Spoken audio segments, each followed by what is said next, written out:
All right, good evening, everyone. Welcome to this Sunday Council of Miniature Painters edition of Monster Den Minis, and we have got an awesome council for you tonight. We have two special guests. We have our Pocket Pigments, who's going to be talking to us about the Maple Palette painting competition up in Canada, which is coming up soon. And we also have Anne painting big, and also Reaper Miniatures, who is responsible for the new remastered series of Reaper paints. That's what we're going to talk about tonight. That Kickstarter is going live here on the 24th of March, and Anne is going to be talking to us about the paints. And who doesn't want more paints? I know I do. I gotta have all the paints. Gotta have them. Right, Otis? Yep. Otis is like, yep, you have too many paints. I don't. He doesn't even need to talk to tell me that. So anyway, I hope you're we're in store for a great council tonight, and we are still going to do. By the way, Painterly Git, we are still going to do the round robin at the beginning. So Anne has time. We're gonna do that. So anyway, we're gonna give people a chance to jump in here. Quantum Reveries is raiding in. We've got people in chat already excited about what's going on here tonight. Anywho, without further ado, I'm going to jump over into the council, and we're going to introduce our special guests, and we are going to take it from there for the first 2 hours of stream. So grab a brush, a miniature, and some paints, and hobby along with us while we talk about some cool things in the Council Miniature Painters. Let's go!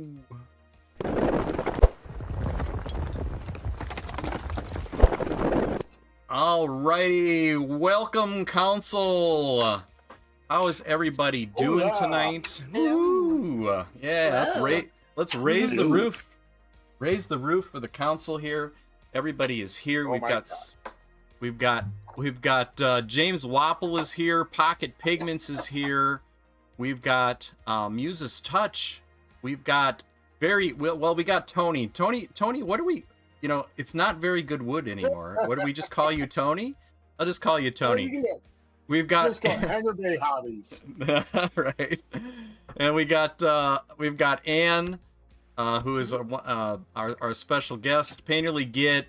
Looks like Michael Paints Minis is here in the council as well, and Kara, who is our special guest last month. Wonderful time. So anyway, so first I'm going to introduce our special guests and let them tell us who they are, what they do for everybody out there, and then we'll do our round robin. So I'll start with Pocket Pigment. Welcome. Thank you for joining us again for the Council Miniature Painters. Why don't you introduce yourself for our viewers and tell us what you do? Thanks for having me. I'm Eric, Pocket Pigments. I've been painting for forever, since I've been alive, it feels like. And I run a painting competition in Canada called Maple Palette. It's run out of London, Ontario. It's an event that I started a few years back after my wife and I had moved out to Strathroy, Ontario, which is a pretty small town. So I don't get too much social hobby time in. So it's kind of like I started off as like an event I built up so that I could have like one day a year with all my painting buddies and other people in the community. And it's kind of just grown from there. This year we're moving out of, we ran it with a store called the Game Chamber in London, Ontario. They had like a big play space in the back. So we ran it out of there, but we kind of hit capacity last year. So this is going to be the first year we're moving into another venue. We're actually running it out of a law firm's event space, which is kind of weird, but it's a really nice space. Got a friend who is buddies with a partner at this space, and they just kind of lent it out to us because he is super into Warhammer, but he doesn't have any time because of his job. So Wow. we're going to bring it to him. All So right. it's actually a really, really huge, nice space. We got big boardrooms that we can run our like painting workshops out of. We've got like a huge open front area that it's on like the 22nd floor, I think. So our big open event like main area is kind of looking over the whole city. We've got like little niche areas for people to just hang out and just paint. We've got events going on all day. We've got some vendors showing up. Creature Caster came out last year. They're coming again this year in a much larger capacity. We've got tons of sponsors. So usually it's really hard to get events going. So I work with a lot of sponsors to help like support it and everything. But yeah, we can talk more about the event once we get into that. But myself, yeah, I'm just a guy who lives in a small town and doesn't get enough social hobby time in. So started an event. It's been fun, and I'm starting to run like some oil painting classes as well. As I've really been getting into that over the last couple of years. So you'll see some workshops out there from me too. All right. Yeah, Sounds that's good. kind of me in a nutshell. Yeah. All right. And then our also Blades is here now as well in our council. And how you doing, Blades? Doing well, thank you. All right, thank you. All right, excellent. And our other special guest tonight is Anne, also known as Painting Big, and also Reaper. Anne, I honestly don't know if you work. I guess you work for Reaper Miniatures. I mean, do you have all these titles at once, or how does this work? I'm the woman with too many hobbies that turned into jobs is essentially what happens. But yeah, I worked for Reaper in a full-time capacity starting in 2003. So my most recent work anniversary is going to be 23 years this April. But yeah, I was full-time on staff. I was even a part owner at one point. I created the Master Series paint line. I was a staff painter for many years before the paint line took off, and then I went full-time in the paint department. For 17 years or so, I mixed 99.8% of all the batches of Master Series paint from the ground up. I named all the colors. I did all the stuff. So yeah, all that kind of thing, formulating the colors and doing that. And then the pandemic hit, and things went a little sideways, just with everything in life. And I ended up out here on the West Coast. So Reaper was nice enough to keep me on as an employee remotely, and now I do their Twitch streaming every weekday morning on the Reaper Pro Tips show. So I'm still an employee. I still have that dubious distinction. Right. We're looking forward to learning more about the new remastered paint series. Uh-huh. I know I've gotten to use some of the samples I got at ReaperCon last year. I'm excited to learn more, and everybody else. Awesome. So, all right. So why don't we jump around and do our round robin? A couple minutes of each person saying what they are working on or what they have been working on in the past few weeks. So I'm gonna go around. I usually just go around my council screen here, and the first person in the upper left-hand corner is. You ready for it? Who's gonna be Quantum Reveries? Quantum, welcome in. Thanks for that raid. Hi, I'm Sean, also known as Quantum Reveries. I'm currently painting the minis from Dragons Don't Share. And that's turning out to be, well, Reaper's Dragons Don't Share is a big diorama, including a castle, ruins, dragons, and 5 adventurers. And I thought, oh, I would be done with this in a month. Yeah, I think now I'm recalibrating and saying I'll be done with this sometime this year. And also regular lurker on Anne's stream. Nice to talk to you in person, Anne, for the first time. Yeah. Nice to put a voice to the name. Excellent. Yeah, that Dragons Don't Share diorama is definitely on my wish list. Really cool diorama. All right, we're going to go to the next person, James Wapple, who is painting the flat, the Black Skull memorial flat that he designed. So, James, what have you been working on? I'm not sure any of these even existed 3 weeks ago. It was 3 weeks ago, right? Yeah. Yeah. Yeah, Pretty it's sure going so fast. these didn't exist.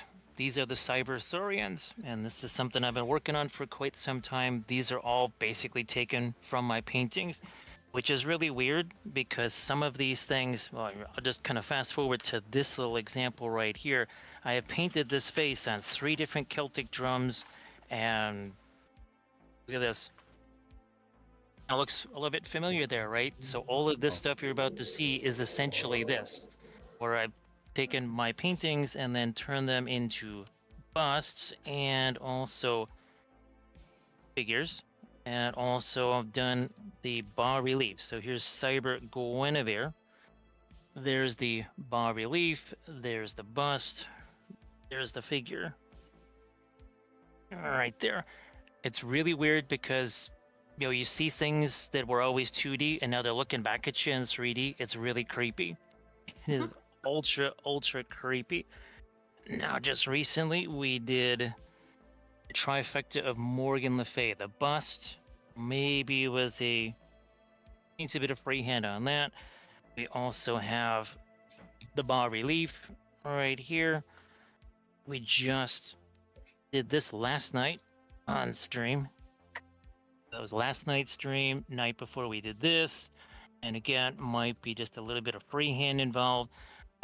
Actually, it's kind of wild because this even looks more like the person that posed for the original picture than when I painted it. It's very crazy. Now we got Cyber Merlin, our relief form, bust form. I've got the figure that I'll also be printing out.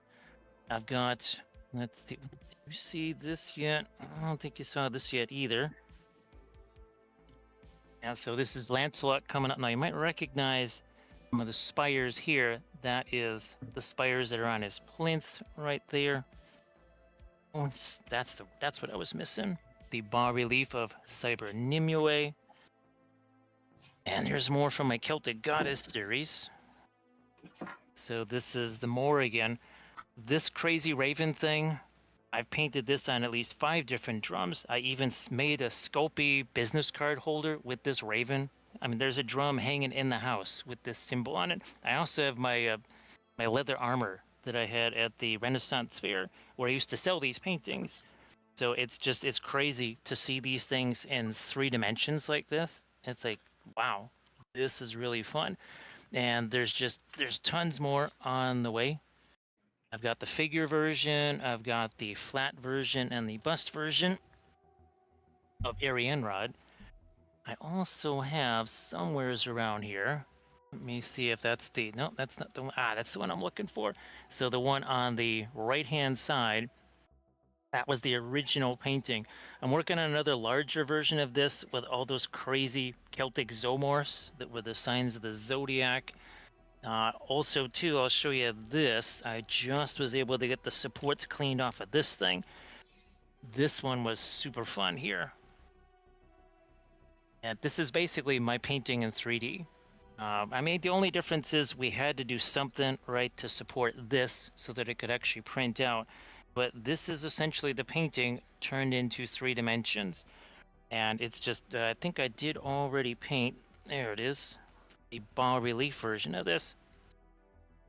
It's bizarre to see your paintings in 3D. So I don't want to take up too much time there. I know we got to get moving around the horn here, but there's just tons of this stuff. This printed out in FDM, by the way, worked out really well. Wow, James. Again, once again, you do more in a couple of days or a week than I.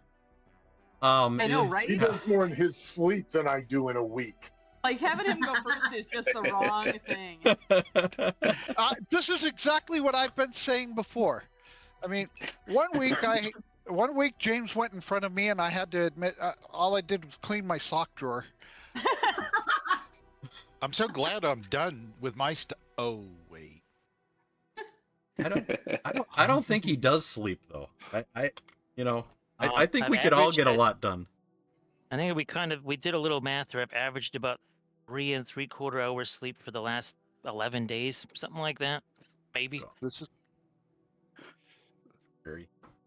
Yeah, definitely productivity. No kidding. Belly said productivity level is off the charts. Wow. All right, so let's see who's next. We got Pocket Pigments. What have you been hobbying here lately? Lots of stuff. I'm trying to get ready for Adepticon, so I just finished up this troll piece. I don't know if you guys can see this that well. I'll try and move this a little closer, maybe. But this little troll diorama thing, that's probably pretty hard to see, but they're on my Instagram. But yeah, but stone trolls are like my favorite models that GW's ever done. This is my second diorama of a stone troll. Yeah, it's just finished it up like last week. I'm pretty happy with it. I also have been working on this giant piece here. It's like a creature caster piece in the middle, but the rest of it has mostly been sculpted. I've started working on this like last year, but I had a lot of issues with it and I kind of abandoned it. I didn't have enough time to like kind of finish it up for Resin Beast. I picked it back up this year because I kind of learned a few new things, and I think it worked out pretty well. Other than that, those kind of took up a lot of my time because I don't get a ton of time to paint with a 4-year-old.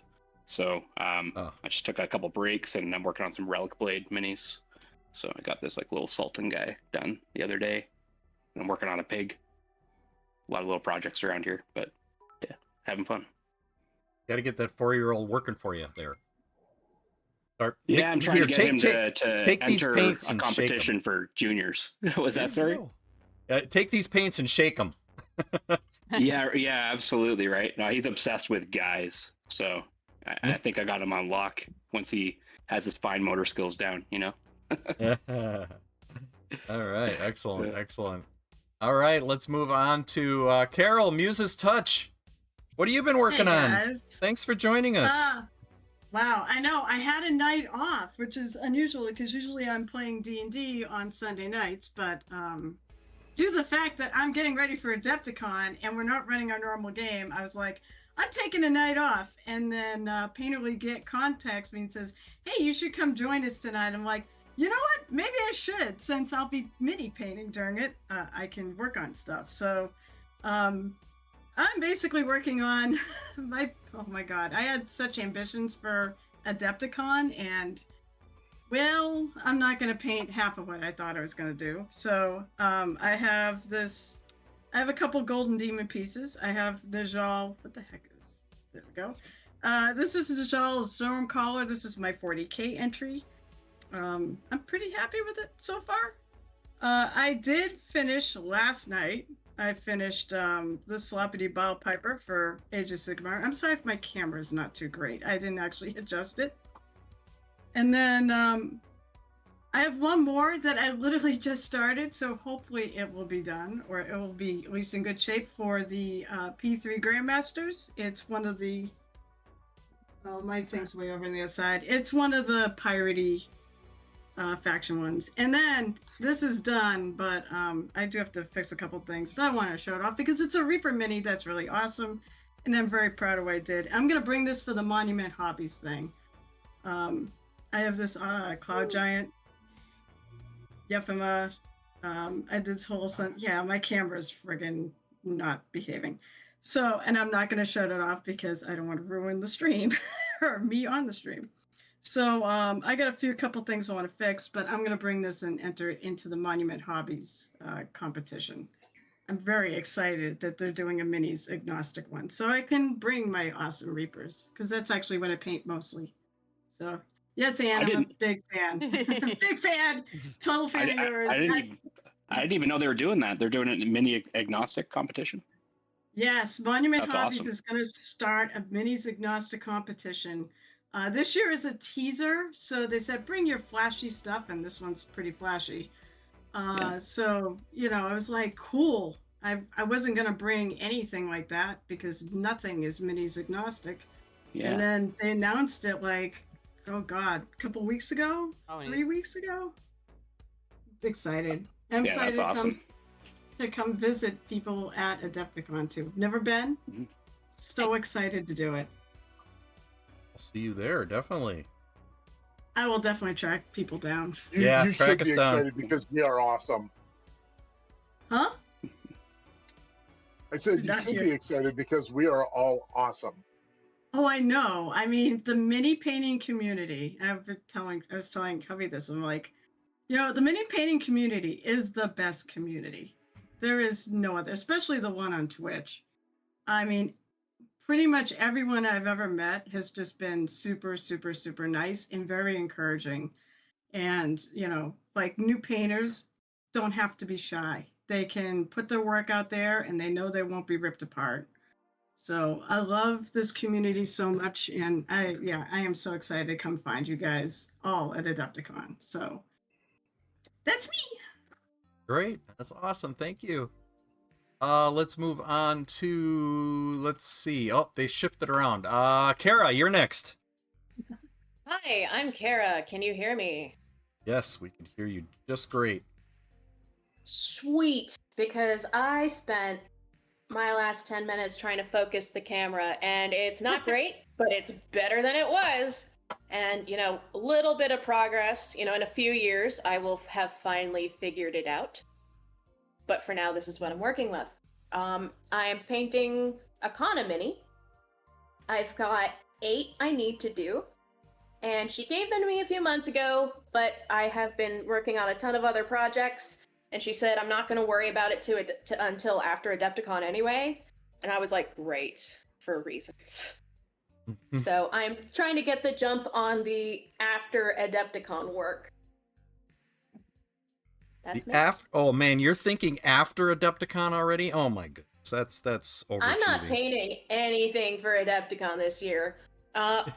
So I know just by nature I don't keep a low profile, but I'm going to keep as low as I am able to muster, which, I mean, we're all going to find out that doesn't really work.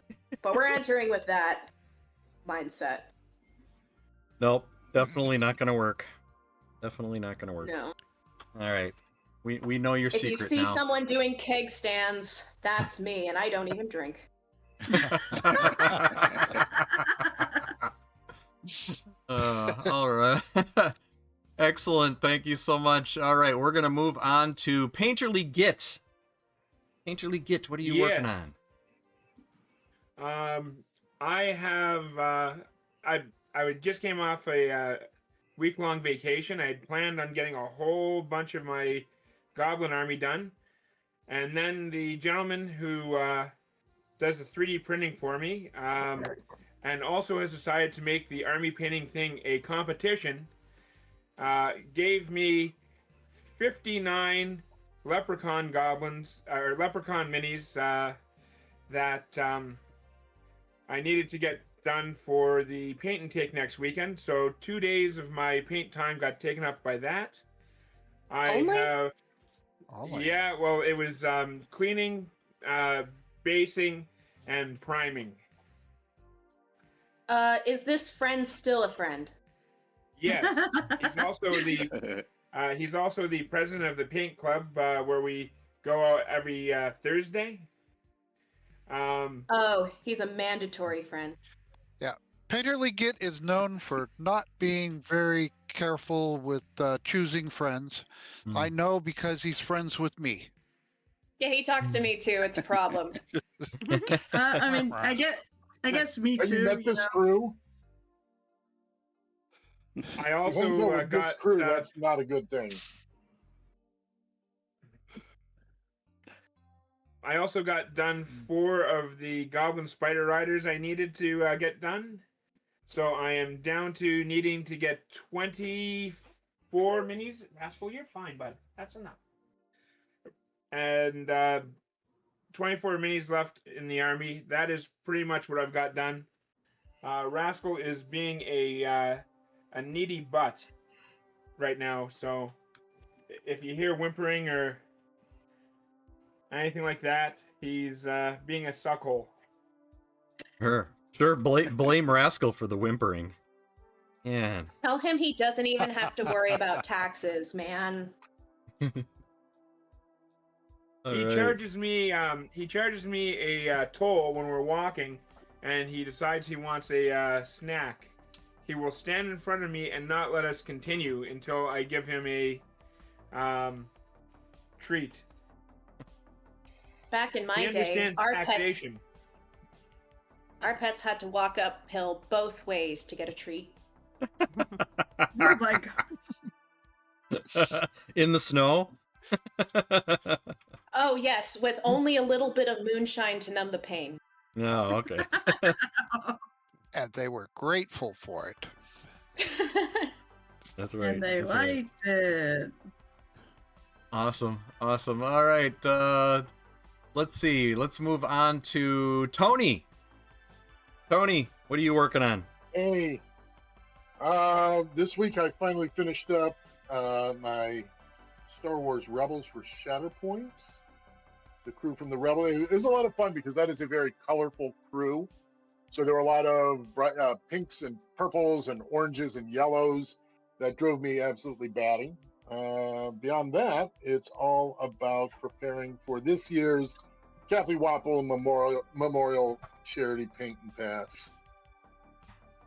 Will we be live streaming from Adepticon again? Assuming? We will be live streaming from Adepticon again. It's going to be me and Nerdhala tag teaming it. You can find it on my, you'll be able to find it live on my Twitch channel, which is Hangar Bay Hobbies.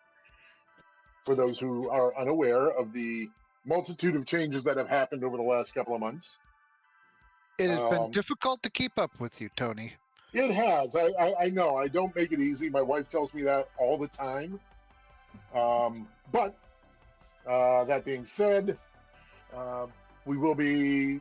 I've got a really cool. In fact, I'm working on it right now as we speak. Let me turn on my camera. If life was easy, it wouldn't be any fun. Right? So this year's project was gifted to us at last year's Adepticon by a member of the Catalyst demo crew for Battletech. He gave us this nice big dropship model. Me being the lunatic that I am, put 12 LEDs in the base of it, and we're going to paint this as though it's lifting off of this wonderful 18 by 24 inch diorama. Oh, And wow. which is, I'm building the base of it right now. And so when someone comes over, they'll either be able to work on the dropship, paint whatever you want on that, work on the base, or we're being gifted a couple of dozen mechs.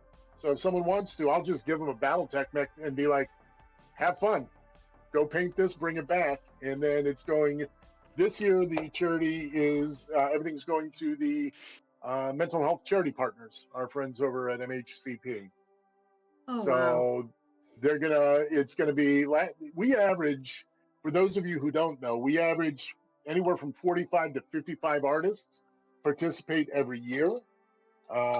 We have them sign in the guest book and someone wins it in the raffle and they get to take home a beautiful piece that was done by the community. So if you're there, come and paint. Yes.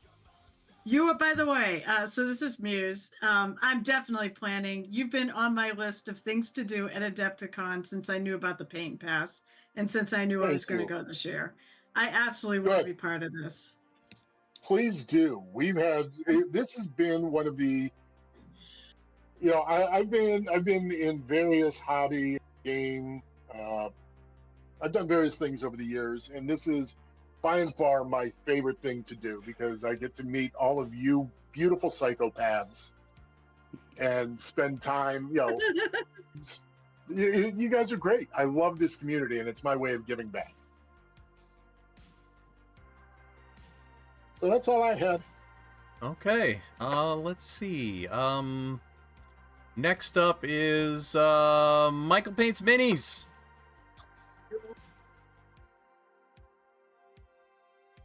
Hello. Hey-o. I'm there going you to are. blast you with a couple of links because the closest thing I've got to hobbying is mostly preparations for Remastered and trying to line up and make sure everything I'm doing at work is lined up to that. The one hobbying thing that I did manage to get done is on that page. It's the baby owlbear coming out of its shell that they will have out on Monday. The next item that I'll hobby is the Sister Rosegrave, which will be the convention mini, and then finally, really what we're here for with Anne, the majority of my time is going to the Remastered project and Kickstarter. All right, that's it. Excellent. Excellent. And then we've got Blades. Hello. Hello, Blades. So yeah, I've just been working on some random things. I don't get a whole lot of time to paint. About twice a week when I stream, so I just kind of finish up whips. I worked on this bee from Reaper, which I posted my Instagram link in the chat there. These bees are the cutest little minis. Oh my gosh, can't wait to paint more of those. And let's see, I painted up that zombie bust from Mindworks Studio. That was gifted to me from PLB Miniatures. So that was a lot of fun. Got to practice my zombie skin tones and stuff. Yeah, and the plinth looked awesome. Thank you, Tony. I'm sad I'm going to miss Adepticon this year, but I will be there in spirit. And I'm getting ready for Maple Palette because London's about 10 minutes from my city, so I'm going to see Pocket Pigments again and torture him. And Epic Duck. That's all right. I'll be a lot more easy to torture this year. I got a bigger team, so I can do less running around and more getting bugged by people. Excellent. Excellent. I like the sound of that. And we're doing, Painterly and I are doing a St. Patrick's Day paint and take at the local store next Saturday, or this Saturday, I guess this Saturday. Whatever the one coming up is, this or next, we're going to be painting leprechauns, so I'm looking forward to that. So just getting ready for a couple things there. Yeah, that's me in a nutshell. All right. Type something in chat here.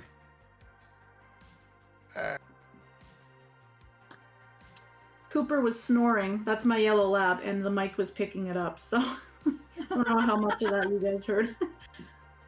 I didn't pick it up. Yeah, at we had a all. microwave here. All right. I love my dog, but he's a butt sometimes. Cooper is a perfect gentleman. Lies! The internet has been lying to you, Tony. All right. Oh, no, Cooper told us. That was Painterly Git that started that. So essentially, Painterly Git's been lying to you. Wow. What? Who would do that? Go on the internet and lie? What? Not for me. No, never. That never All of our happened. dogs are the perfect. Never. All our dogs are perfect, aren't they? I think so. They're all perfect gentlemen, especially No, Nala. or- She's a perfect lady. Right. Thor I like is cats who were born inherently committing crimes. and Thor is absolutely a butt.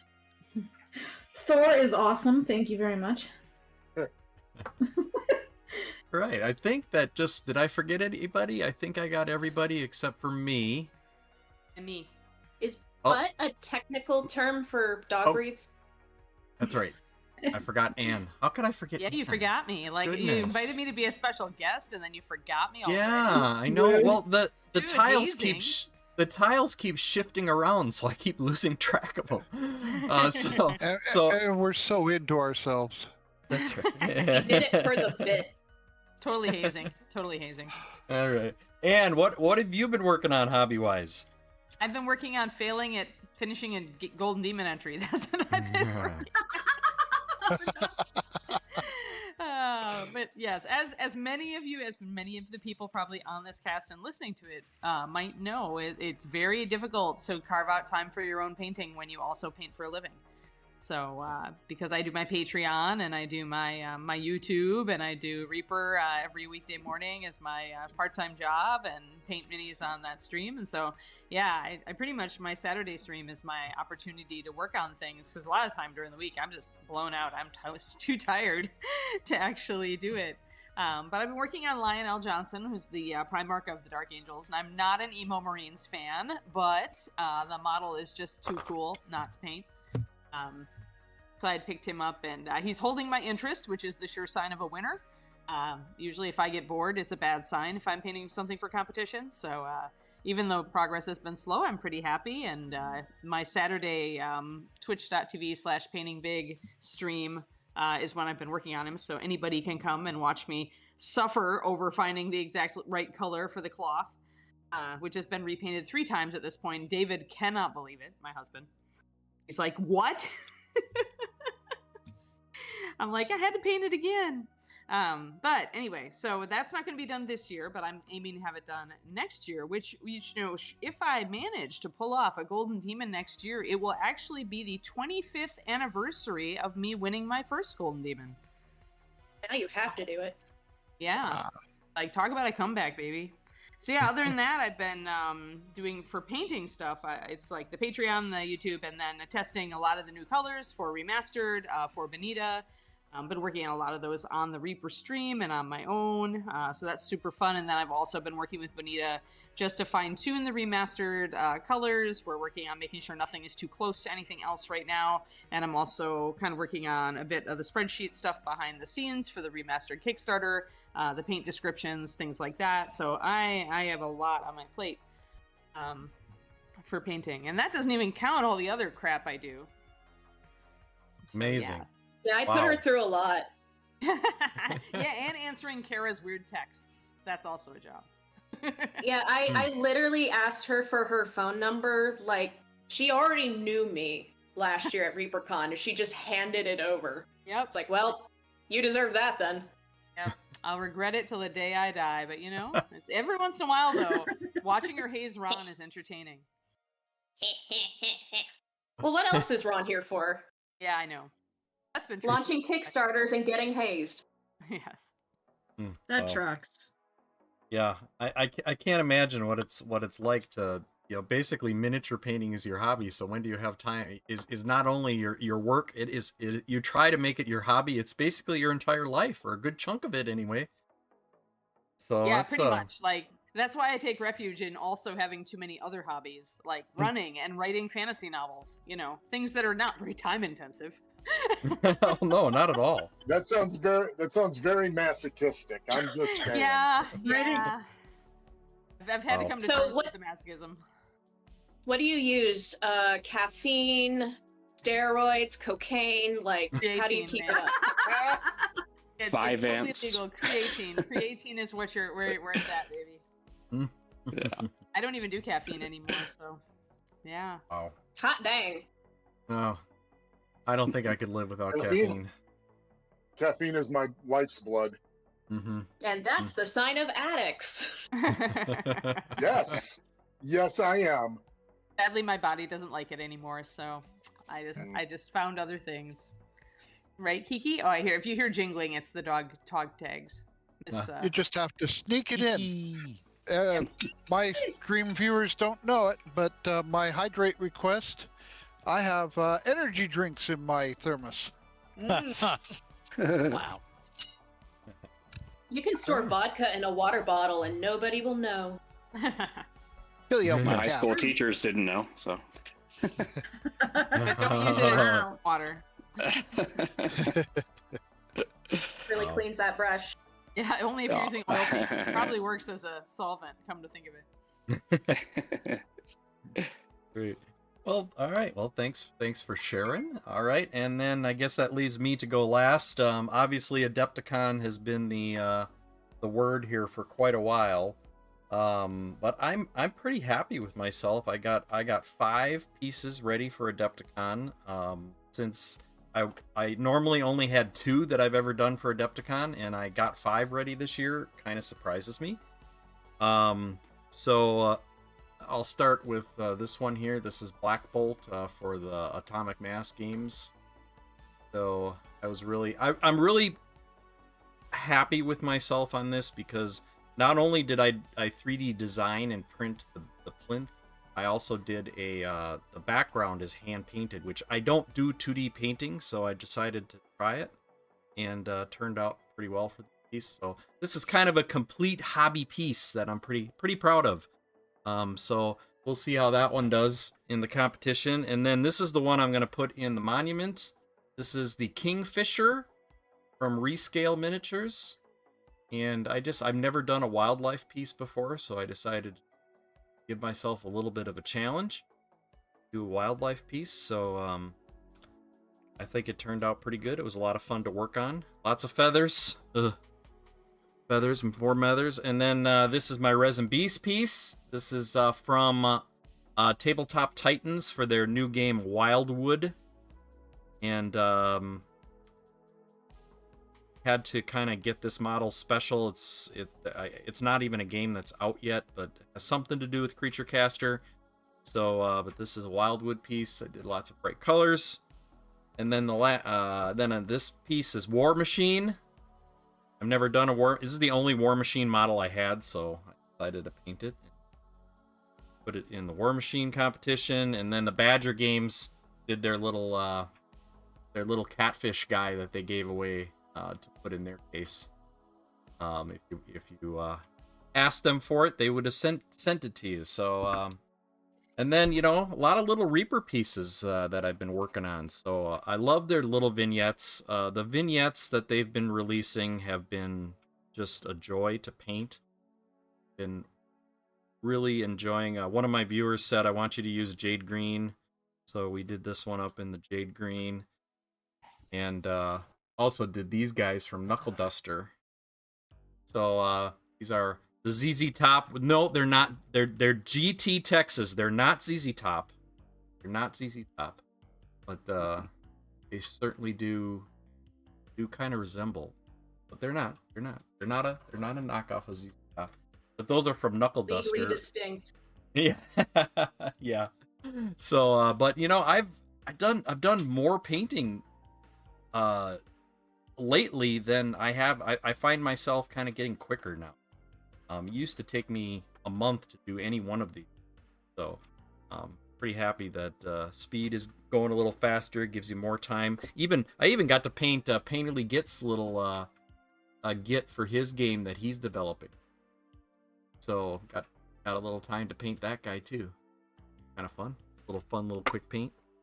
So, yeah. So, Adepticon is the word, and looking forward to seeing everybody. Sounds like there's going to be so many people there at Adepticon. I always tell everybody on chat, we know, what I look like, what some of the people here in the council look like. If you see any of us, please introduce yourself and tell us what your Twitch name is, because it's a joy to meet everybody at Adepticon, and it's so hard to put names with faces. So be sure to tackle any one of us, especially Kara. You want to just tackle her. I was about to say, if you see me, start running. I'm running to you. I'm gonna run to you. I'm not running away. Okay, great. You don't we only challenge try to accepted. ask politely. How brave of you to sacrifice yourself for the rest. I love the way she said, "You don't scare me." Dude, the amount of preschools I got kicked out of for biting the other children. Oh my god. And that was last week. Biting? Yeah. That's why we only do it when they ask now. Only if they ask politely. They had the toys I wanted. Seriously. It's their fault. And yes, it was last week. I can't run away from you. You're going to be at the freaking Reaper booth, and I'm going to be stuck there. It was all part of my plan, Anne. Dang it. If you hear the heavy breathing behind you, I'll elbow. I'm just watching. Okay. Wham! Yep. I'll come. I mean, I'm planning on visiting the Reaper booth. I will run interference. I mean, if need be. So I'll sacrifice joke's on you, myself for Anne. Anne. The elbow is how I like it. I can't win. Wow, it's getting a little bit. Oh my God. Is it getting hot in here, or is it just me? Getting Kara in here is what it is. It's getting Kara in here. Yeah, that was their mistake. Oh my. They invited me. Yeah. Yep. Danger. All right. Awesome. I love the council. You guys are so awesome. It's Yeah, that's not the word I would use to describe. He says sweating. where else can you get on a podcast with all of these wonderful people and just go through all these wonderful topics. He's texting SOS to his lawyer. Where else can you get on a podcast with all these lovely people and be socially inappropriate? What? That's I don't where know. It's appropriate within context, so. And in 10 days, we get to be appropriate in real life. Oh God. Or inappropriate. Looking forward to that elbow. Yep. All right. Well, thank you guys for sharing with us what you're all working on. So we're gonna move into our next topics. Why don't we jump in to Anne? Mm-hmm. You are here to talk about something very specific and very exciting. New paint. Anne is here to talk about more paints. Paints. And great paints. So yeah. Reaper Remastered, it used to be called Reaper 2.0. Now it's called Reaper Remastered. So 2.0 is the internal name, yeah. Is the internal name it's still 2.0?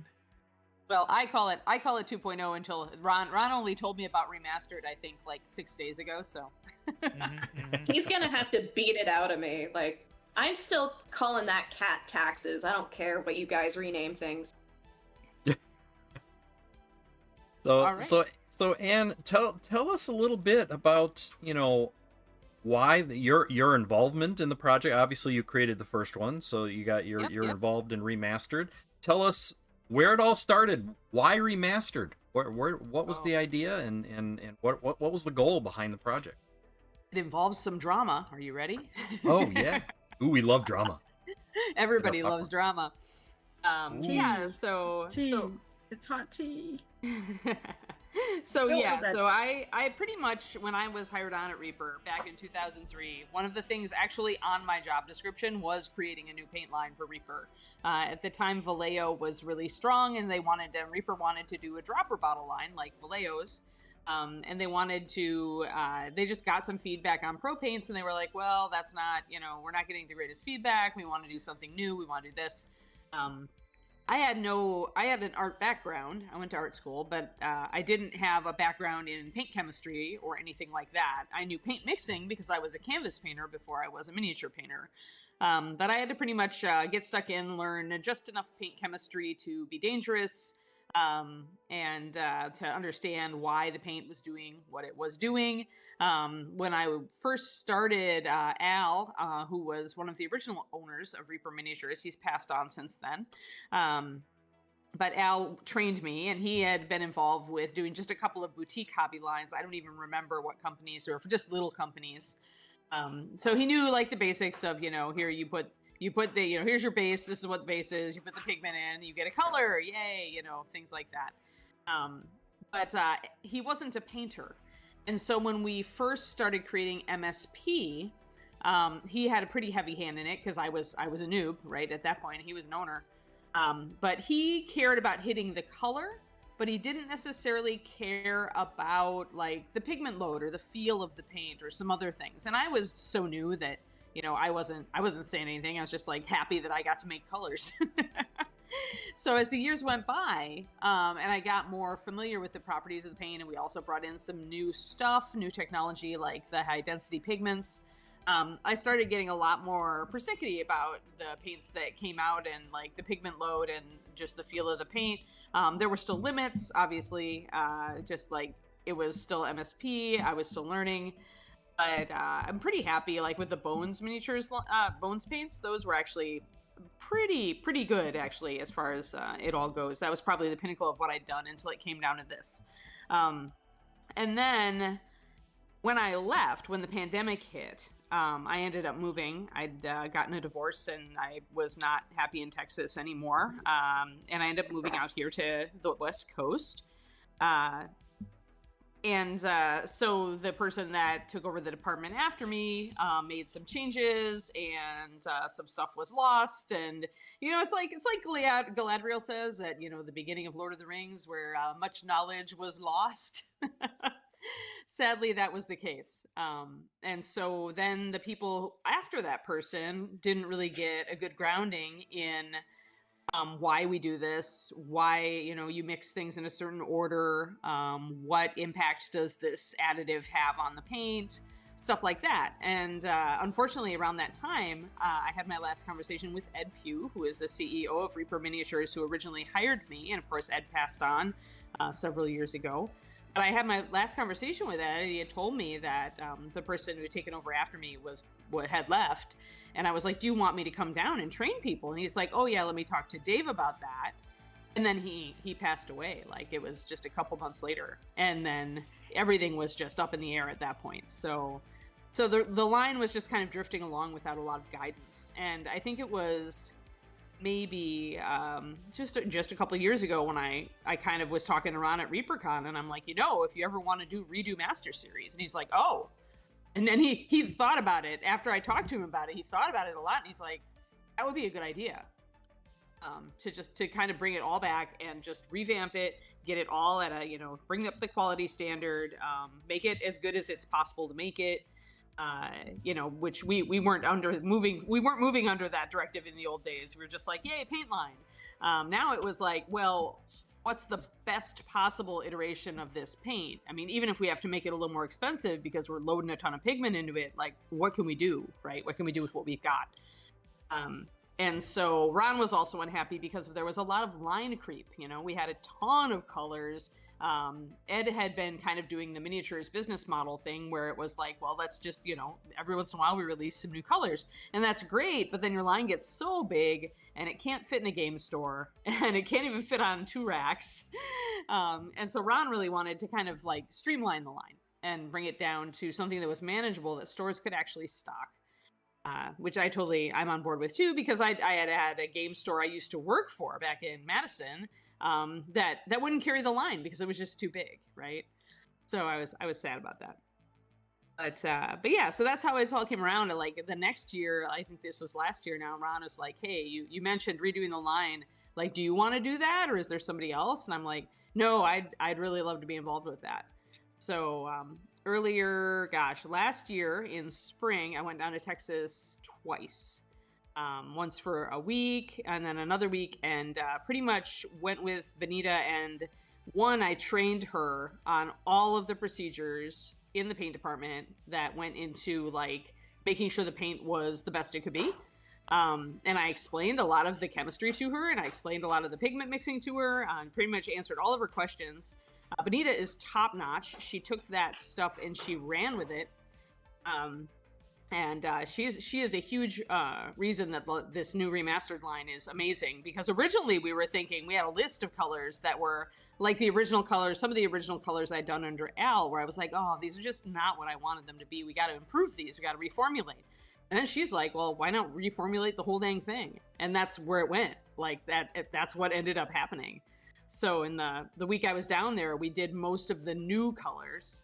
And while we did that, she really got a hands-on training with me about, how things go together and what increments when you're creating a color. Like there's everything like how little of a color or of a pigment can you add to shift a color, and that changes depending on how much pigment load you've already got in the paint.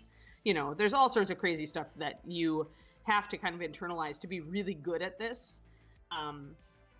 So she got a week of hands-on, and then I came back down for shooting a bunch of videos, actually info videos for the Kickstarter itself, and then also I had checked in with Benita and answered any questions she had. But yeah, after that, like she texts me a lot, like, and we text back and forth. She's been sending me the batches as she gets them done, but she's we kind of created a system kind of that we would run every color through, where it's like, kind of looking at the pigment count, kind of looking at the texture of the paint, looking at the base, and just kind of reevaluating that, and then a system that we would use in rebuilding each color from the ground up. And once she had that system, she could take those rules and just apply them to every color that she wanted to reformulate. So we originally weren't going to reformulate like the reds, and those ended up changing hugely as far as just like the load. And we actually got our hands on a new pigment for us, which is a high coverage red. So that will be showing up in a couple of the new colors. And then we did not, in the majority of the line, we did not change the paint base. But we did make one change to make everything more consistent. So there's some paints that have been done in a new base. It's not a new base to Master Series. It's just we had 2 different clear bases at one point, and we have standardized that down to 1. So that changes a little bit of just the fluidity and how satiny and creamy the paint is. So we wanted everything to feel consistent. But yeah, ever since that, we weren't originally going to redo the metallics, and she retackled those metallics. And I know Michael has said he really loves them. I just got a box of them in the mail, so I haven't tested them yet. Yeah, they're nice. Nice. How did you pick which colors went into the line, and did it have anything to do with death threats? Well, if Quindy strongly implying that if Moth Green didn't make it, she'd materialize in my closet and haunt me, I don't count that as a death threat, I guess, maybe. But mostly it was pure sales data. I went through years working with Ed when we were canceling colors because I was horrified at the thought of canceling colors originally, and Ed and I, gosh, we yelled. There was so much. There were some arguments between us that they could hear out on the floor, and we were in the offices. So I was not a fan of canceling paints, but I wanted to be in there helping with the process in the early days because I wanted to have a hand in it, essentially, and what got canceled. So in the end, the majority of what we did this time was pure sales data. Most of the thing we wanted to do was to get rid of all the colors that were really close to each other, because there were a lot of them. And the problem that made that was triads. When you have a triad, you don't just make one color, you also need to make its highlight and its shadow. So if I got a really good idea for a color that we were missing, it wasn't enough to just have one paint. I had to make a triad for it. And so because of that, we ended up with a lot of paints that were just splitting hairs. So I would look at okay, we've got all of these, 3 dark ochre colors. Which one is the best seller? And then I would look at that, and then I would go, okay, but which one is the most useful? And I would kind of balance those things. And in most cases, the best seller actually was the most useful color. And when I say useful, it's not necessarily like we need a green that'll work for lizard men, but it is also, do we have a dark olive color? Or do we have, is this green good for mixing, or is it really not very good for mixing? Does it have a lot of different pigments in it that make it not good for mixing? I try to go toward colors that have fewer pigments and that have a simpler, cleaner profile if I can, because you can mix more easily with those and you can predict the outcome of mixing more easily with those. The more pigments you have in a paint, the more likely you're going to get a muddy result when you're mixing. Speaking of mud, now that you're on the Council of Mini Painters, are you going to name one of the paints Monster Den Mud? Yeah. Kind of greeny brown.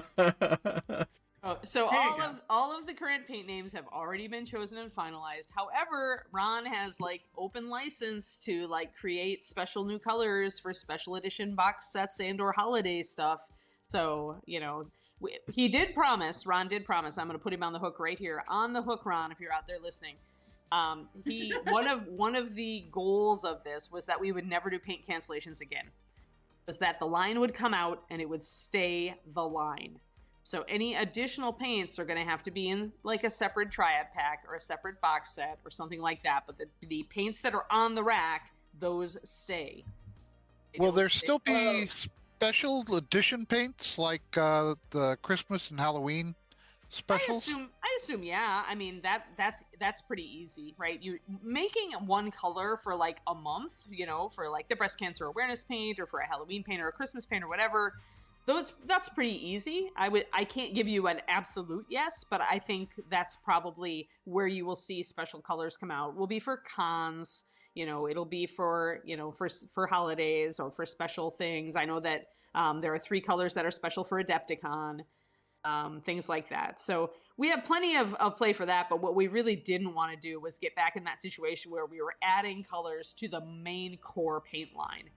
We want that line to be as good as it can be out the gate and to stay the way it is, so no cancellations or anything like that are necessary. Oh, good. What's the penalty for Ron if he cancels a color, and does it increase the more colors he cancels? All right, so if Ron cancels a color after promising me that he wouldn't and that was not his goal, I think everybody out there in the community needs to dogpile the heck out of him on Reaper Live every single week. Until he regrets All right, guys. His Deeply. phone number is. Well, now. Kara, honestly, you having his phone number is punishment enough. Again, another example of someone volunteering it willingly. Yes. Yes. It's like a pact with the devil, man. so I've got close friends who still don't. so what I'm hearing is you said that some of the goals were to make all the paints very consistent, so their consistency is across the line, and you've also improved some of the pigment choices to higher quality pigments, or just more pigments? Is it Okay. or so all the yeah. above? Not necessarily higher quality. We already were using pretty darn expensive pigments, to be honest. But we definitely increased the amount of pigment in every paint. That was definitely a goal. There were a lot of paints that I felt were already pretty good, but even those, Benita, I think, has gone back and just to make everything as consistently creamy to get the texture we want. When you start with a paint base, the base of a paint is just water and like matting agents, sometimes if it's a matte paint, and essentially resins. So it's a plastic. Like that's how you get latex paint. In the old days, it was actually latex, and there is still some latex paint that is latex resin. A lot of places have just moved to a resin that's very similar to that now. Acrylic is a resin, so you'd get, paint with that. So you'd get essentially resin and water, and then stuff that made those things stick together, and that's your paint base emulsion. And to that, you add your own additives and your pigments. Now, the base itself is typically not very enjoyable to paint with. You need to get the pigments in there because that changes just the composition and the viscosity of the paint. The more pigment you add, the more fluid and creamier it tends to get. There's definitely a break point where you cannot add pigment anymore. If you do, then essentially you get a paint that won't cure, or that will like strip up very easily if it gets wet, for example. And that's because you don't have enough resin in there against the amount of pigment that you've added. So the resins essentially aren't fixing the pigment like they should. So there's actually an upper ceiling to every paint base as far as what you can add, but we are pushing it with this line. Okay. And that alone is definitely changed the texture. Michael and Kara can tell you it's very creamy. It's not sticky at all. It's hard to describe a texture of a paint. If you're a mini painter, you kind of probably know what I mean, or what when I say sticky.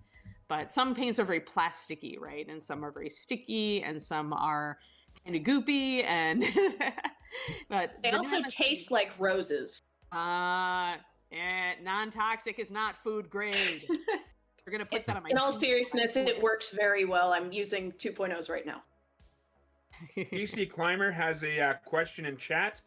Okay. How is the consistency compared to the Master Series? So the original Master Series, I would say there were some paints that got close to this kind of consistency. It should be, essentially you can use this new Master Series pretty identically. The difference is going to be you're going to notice more coverage out the gate, because more pigment in most cases will equal more coverage. That's everything except for things like clear magenta, which is now elemental magenta. But magenta pigment, the one we use, just has no coverage. So no matter how much we load in, you're not going to get coverage with it.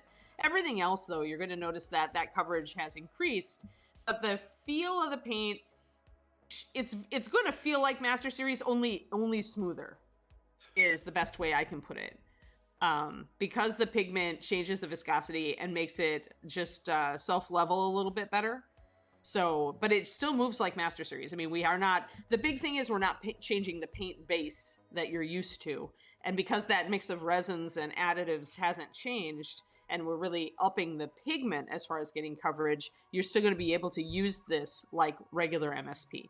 I mean, I haven't had to change the way I paint at all in switching from original MSP to the new MSP, except that if you want the transparency, you will need to thin a little more. Would it be an accurate observation to say the 1.0s feel a little more gel-like, and this feels creamy? Yeah, that's a good way to put it. And that's a sign that you've got, like, as far as your base pigment ratio, your base is a little bit on the ascendancy. If it feels more jelly, that you're essentially then you're feeling the resin a little bit more. And then when you load in a lot of pigment, you start losing that. You start getting much more of a leveling, creamy feel to it. Yeah. Yeah, that's the main difference I've noticed.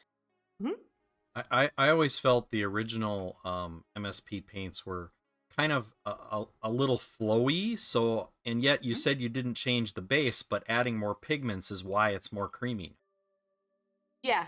Yeah, that's Okay. well, because whenever you're adding something that isn't water, you're going to, impact that fluid level of the paint, right? So you're adding pigments which are solids. They are also in a fluid base, but it's a thicker base.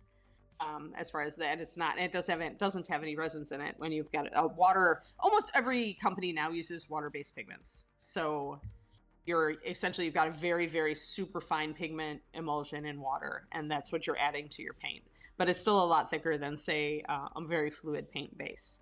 And I like the fluidity of Master Series. The one thing to remember, and we discussed this a lot on my stream, is when you're using Master Series, and that's 1.0 or even, I would say, even the new 2.0, if you use a wet palette, which a lot of people do, either you can control the paper or the amount of water in the palette as far as controlling how much water leaches up into your paint.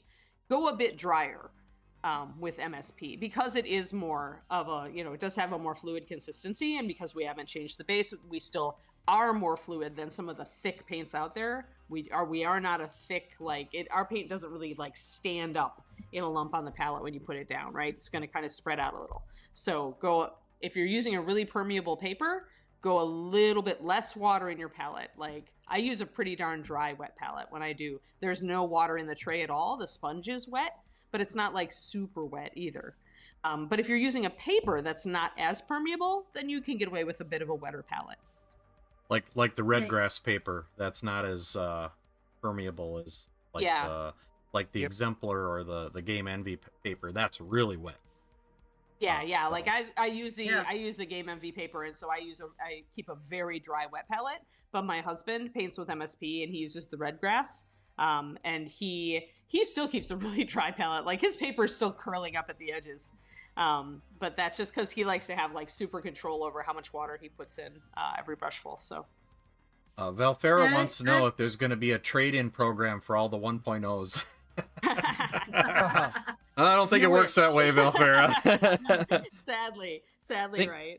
We wish. I'll take it and get a hug or something. Yeah. Think of them like Reaper Classic. Reaper Paint Classic. Hey, I still use a lot of the 1.0s. I mean, like I said, originally we weren't going to change. There are a lot of colors we weren't going to change because they're still pretty good. But I still have a lot of 1.0s in the drawer that I regularly reach for when I'm painting on stream. So, yeah. Yes, I can't see myself getting rid of my 1.0s for many years yet. At the rate I'm going through them. Yeah, just keep going through them. I mean, and for people like that, if you already have a lot of MSP and you use it regularly and you're good with it, just pick up the new colors then, or maybe pick up some of the colors like lemon yellow and Twilight Blue is now Twilight Shadows. There's some colors out there that have changed so much about the coverage. So if you want that, then pick up some of the colors that used to be pretty weak that have been redone. Oh, actually, that was one of my questions that I was going to have, which was for the 2.0 line, or remastered line, I guess now. How is coverage compared to the 1.0, or compared to the discontinued HD paints? Oh, I think much closer to HD than. And again, some colors changed a lot, and some haven't as much. If you've ever used one of my favorite browns, Russet Brown, Russet had good coverage out the gate, even in 1.0. So you're not going to notice a huge difference on that. But if you're looking at something like Twilight Blue, which used to be one of the first colors in the line, was 9020 was the number. It was with Twilight Blue and Snow Shadow. That color was just weak sauce when it came out, and it suffered from not having enough coverage for years and years and years. And the difference is night and day now. It's got absolute coverage. I can paint a stripe of it over white and black, and it covers. So some of these paints, you're going to notice a big difference. And others are going to be like, well, this was always pretty good, and now it's just a little better. Okay. Yeah, so you should notice a very much, quite a big difference. But if you, again, MSP is known for being layerable, right? So you can get a certain Right. amount of transparency with it. And One you of my can still do favorite that. reasons for using MSP is its ability to layer. Yeah, exactly. And we didn't want to sacrifice that because, I mean, it was my paint line. I made it pretty much to paint like I did, and I layer all the time. So for me, the only thing you'll have to work with as you move into 2.0 is you're just going to have to thin it just a little bit more, but not too much. Not too much. It should still go into line with what you want, and you won't have to thin it and thin it and thin it. Like, I guess back in the old days, I know they've redone their base, so I don't know if this is still the case, but the old Vallejo model color, when I needed to thin that down to a layering consistency, it took forever, and like tons and tons of water. And MSP, I really wanted it to be a little bit more friendly. And so even with these new colors, like, you maybe have to put in an extra drop of water. You know, you won't have to go crazy and thin it insanely to get it to layer. I would say that causes some of the colors when they come out of the bottle to be that much more impressive. Like, Mermaid Scale is my favorite, and you can't really tell what the color is perfectly in the bottle. And then it comes out and it's like, hot dang, that is tasty. You mentioned improved metallics. One of the things that I've always found kind of weak about the Reaper line were their metallics. And I'd be very interested to hear what changes you've made. Actually, that's all Bonita. Bonita decided she was gonna. I told her, I'm like, you know, I don't know. I don't have the time to, like, you know, experiment. But if you do and you want to change these, then go for it. I think already when I'm looking at them, I know she changed the base, and she loaded more. She put more flake in. I know, to a bit, and also I believe the pigment counts. She was really experimenting with how much pigment she could add without impacting the shine, is what I believe. And Michael, do you have any notes on this? Because I know you've talked to her and you've used the metallics, where I only just got them. No, you hit the salient points. Okay, good. She wanted to load as much metallic flake in as possible without having the problems. Talked about tuning the pigments versus them. Yep. Yeah. Right on target. Yeah, because if you put too much flake in, the paint gets really thick, and then it dries out a bit faster. You don't have as much fluid. So you can't just go crazy with flake. Flake is also freaking expensive, so it's part of what controls for the pricing. But yeah, and then the more pigment you put in with the flake that we use, the more that pigment kind of interferes with the light hitting the flake. And that's why, and you guys, if you've ever mixed a regular paint with a metallic, you've seen this in person, how it gets a little dull. The metallic just isn't quite as shiny as it was. And that's because, you know, in that emulsion, the pigment is interfering with the light passing through and actually reflecting back from that flake particle. So there's definitely a sweet spot as far as how much pigment you can add. And yet pigment is the reason you're going to get coverage in a metallic. So you kind of have to do that balancing act. You kind of have to kind of dance along and see, well, how much can I use? Is it enough to get coverage?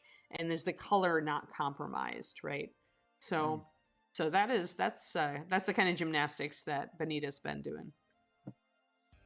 And you will be able to see one of those in the Adepticon colors. Yeah, there's a steel color for Adepticon, so. Ooh. Now I'm regretting not going to Adepticon. I think this is the blue. Yeah, it's really Kara's nice. got the blue. Yeah, there's a red, a blue, and a steel. Yep. I don't know if I can find. They're all kind of in a box, and so it's just like mine look like reds. So I don't know if I'd be able to pull that one out. Yeah. So The red has a little bit of a rusty tone to it. The red for Adepticon. The blue is very vibrant, as you guys just saw on Kara's screen. And then the red's very orky. First pull. There you go. Yeah, so it's a deeper red that's got a rusty tone to it. It's very orky color. And then the steel That's is actually exactly what I need for this salmon. and then I'm not kidding. I think the other big question everybody wants to know is any improvements to the taste, Can we look forward to a Oh, good jeez. tasting paint? It's gonna be on my tombstone, you guys. Non-toxic is not food grade. Well, you Accidents only live happen. once, Yeah, well, and I'm for here for a Kara, good then, time, not a long time. I mean, I don't eat the paints, but accidents happen because I do lick the brushes after I wash and dry them, and occasionally it happens. So White yeah, I know. Rabbit back in wants the day. White Rabbit wants a everybody said Pepsi challenge. Yeah. Yeah. Back in the day, everybody said Vallejo tasted the best, but I wouldn't know because I don't eat paint. We're all adults here. We know the risks. We'll take them. I hope you do. Awesome. Yeah, I think we covered all the questions. I think it's exciting. Lastly,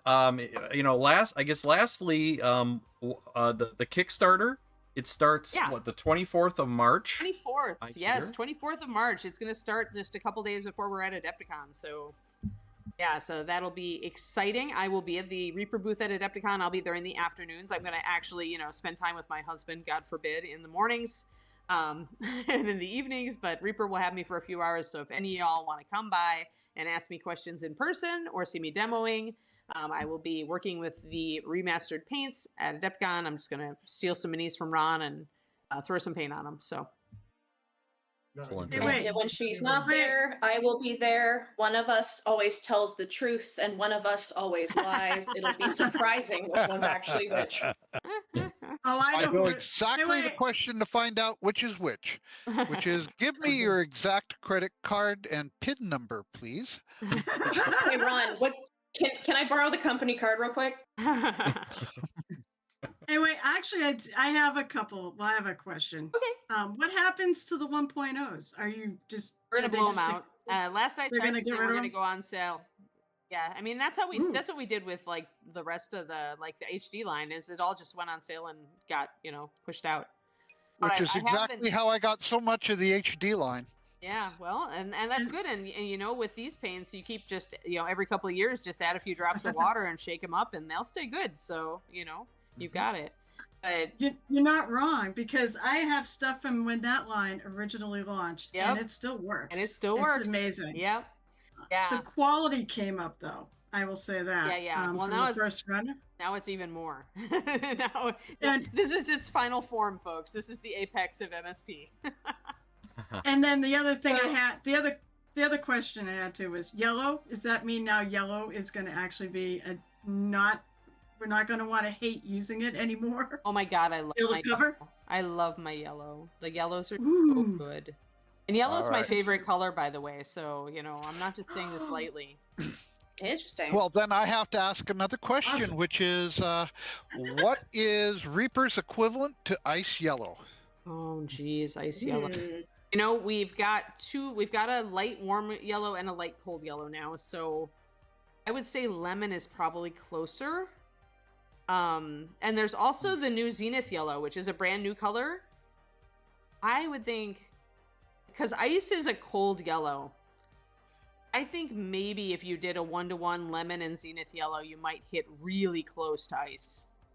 Because I didn't set out to make an equivalent for that one. But yeah, as I recall, it's quite cold and light. But Zenith is a yellow white. It's kind of like a universal highlighter. Like, I regularly just use it to highlight skin tones, greens, oranges, other yellows, even teals. So things like that. Gilded Brush says very ready for the Kickstarter. Car Collector says, do you get paint and pieces?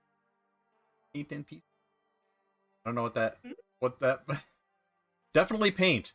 No doubt. And Valfera asks, did the Pathfinder paints get remastered also? No. Pathfinder is done under a separate license, and those formulas are fixed. That was all in the agreement with Paizo. So the Pathfinder line, and I'll say this again, and I'll say also to you guys, when you're asking about 1.0, you're going to find out once that Kickstarter goes live, you're going to find out which colors didn't make it. If you're on my Patreon, you already have a good idea of a lot of colors that didn't make it. Now is the time to get those suckers.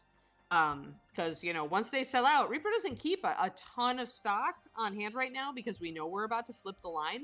So there aren't that many bottles of each of these colors that are actually, need to be blown out at this time. Like they've been preparing. So if you have a color like Jade Green that didn't make it and you love it, get it now. And if you love the Pathfinder line, make sure that you've got stock, because right now Pathfinder's fine. But because it's a licensed line, if Paizo or Reaper decides that it's just not moving or it's just not working, either party can choose to end the line. So what Alright, you're doesn't saying mind. though is they're gonna keep making it. They're gonna keep making the Pathfinder line under its own thing. Yeah. Well, And as it far as still will be long made. as both Right. Reaper and Paizo say it's okay, but I will tell you it takes up a lot of room in the warehouse. Room is at a Yep. premium, so I cannot guarantee it. Read between the lines. Listen, No! listen to that sentence. Yeah. Wink. Is all I'll Such say. a good line too. It was Do- such a good line of paint. Yeah. Well, it It still is- is for now. Like, yeah, it's Oh, and it might be around, but I can't guarantee it. Yeah. I don't know an answer to a question here. Bogus asks, "Is the line made in the USA?" I've seen it. Yes, it is. Yeah. Yes, Dude, indeed. I was stuck in that paint department for so many years, right down there in Denton, Texas, and still there. I'm now Benita is stuck in the paint department. But We've yeah, got her shackled there right now, prepping for Yes. the Kickstarter. Well, no, it's Sunday. She's home, but they've released her for now.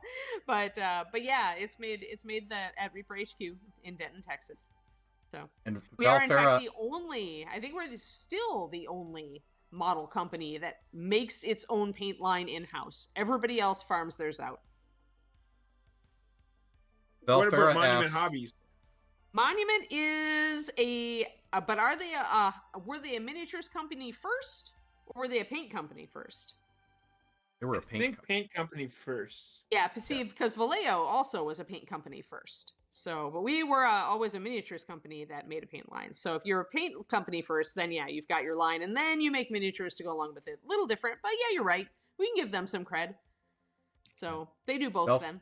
If Valfera assuming- asks, and I think this is a good question. I don't know if we know the answer to it yet, but is this going to be one of those Kickstarters that delivers a year later, or are they already being manufactured and getting ready to?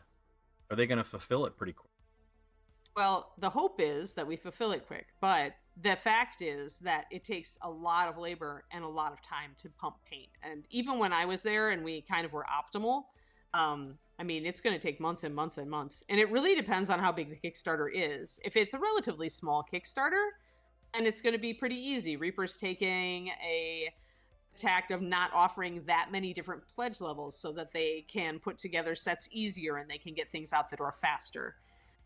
So that's the hope, right? If I were Reaper, and I can't speak to this because obviously I'm not in on the meetings, I'm not in the break room meetings anymore since I'm out here. But I mean, if I were them, I definitely would try to fulfill as much as they could before winter comes, just because paint and freezing and all that. Oh yeah. That is But I mean, it that- could be, I don't know, like we've got 200 colors in this line ish. And that's a lot if you think about it. Like each batch of paint, if you're doing a 3-gallon batch, is about 750 bottles. You've got to do that for 200 colors just to get 350 sets or 750 sets out the door. Yeah. So that's a lot. It's a lot of labor. It costs. It's over an hour to pump a gallon or 2 gallons of paint, I think. That depends on what And they're doing. Benita's shackles are only so strong.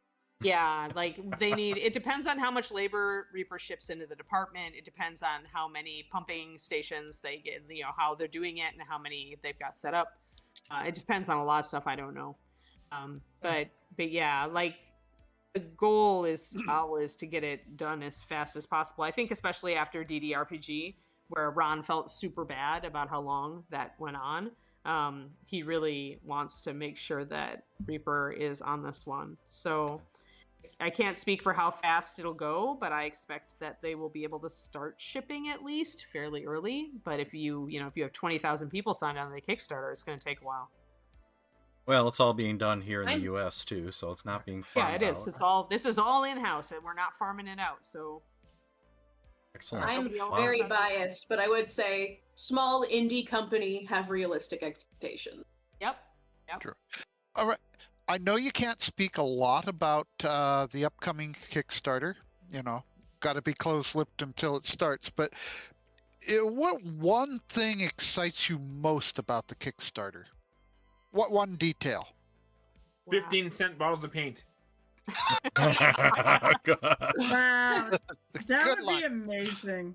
Honestly, like, I can't wait to see people, like, I love to see people's reaction to some of the new colors. I just am, more than anything, like, the Kickstarter will be exciting, but when people get their hands on this stuff and see how it really is, like, that's when I want to hear the reactions, because it is really good. It's good shit, guys. It's really, really good. And I'm just really proud of it, and I'm super proud of Vanita as well for essentially picking up this ball and running with it. And like, I'm gonna be excited when the colors get revealed and people are like, "Oh, this color made it," or "Oh, look at this new pink." You know, I'm gonna be like all that. I'm going to be one of the people writing the comments for the Kickstarter. Obviously at Adepticon, probably not as much because I'm going to be kind of working, but afterwards I'm going to try to be in the comments when I can so that I can answer questions.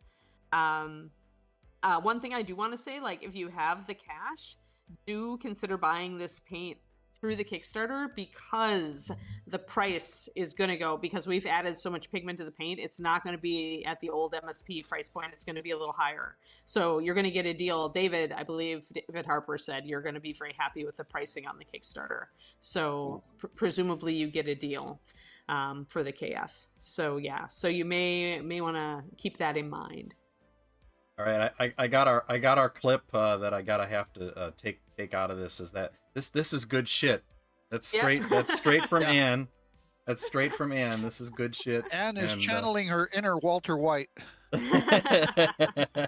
I can't He's- even say, you guys, like, I can't even tell you how happy I am to finally have been able to, you know, because in the old days we had to keep it under a certain price point. Like, Reaper had a reputation for like, you know, for inexpensive, right? That was part of the Reaper brand, was inexpensive.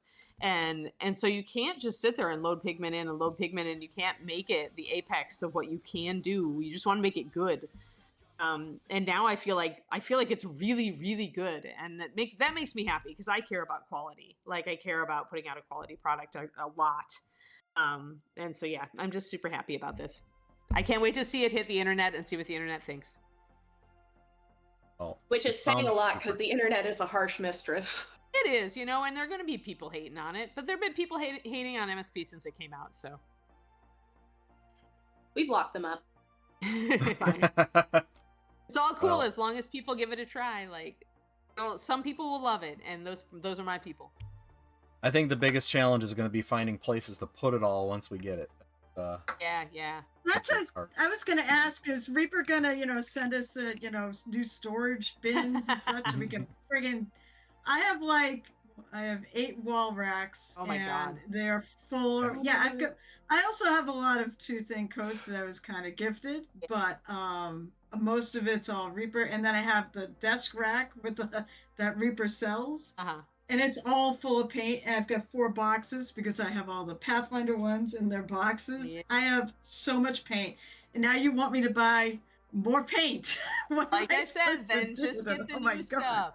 Just get the new stuff. If you're It's paint like dice. overwhelm- Right. It's Not like about It's like, me.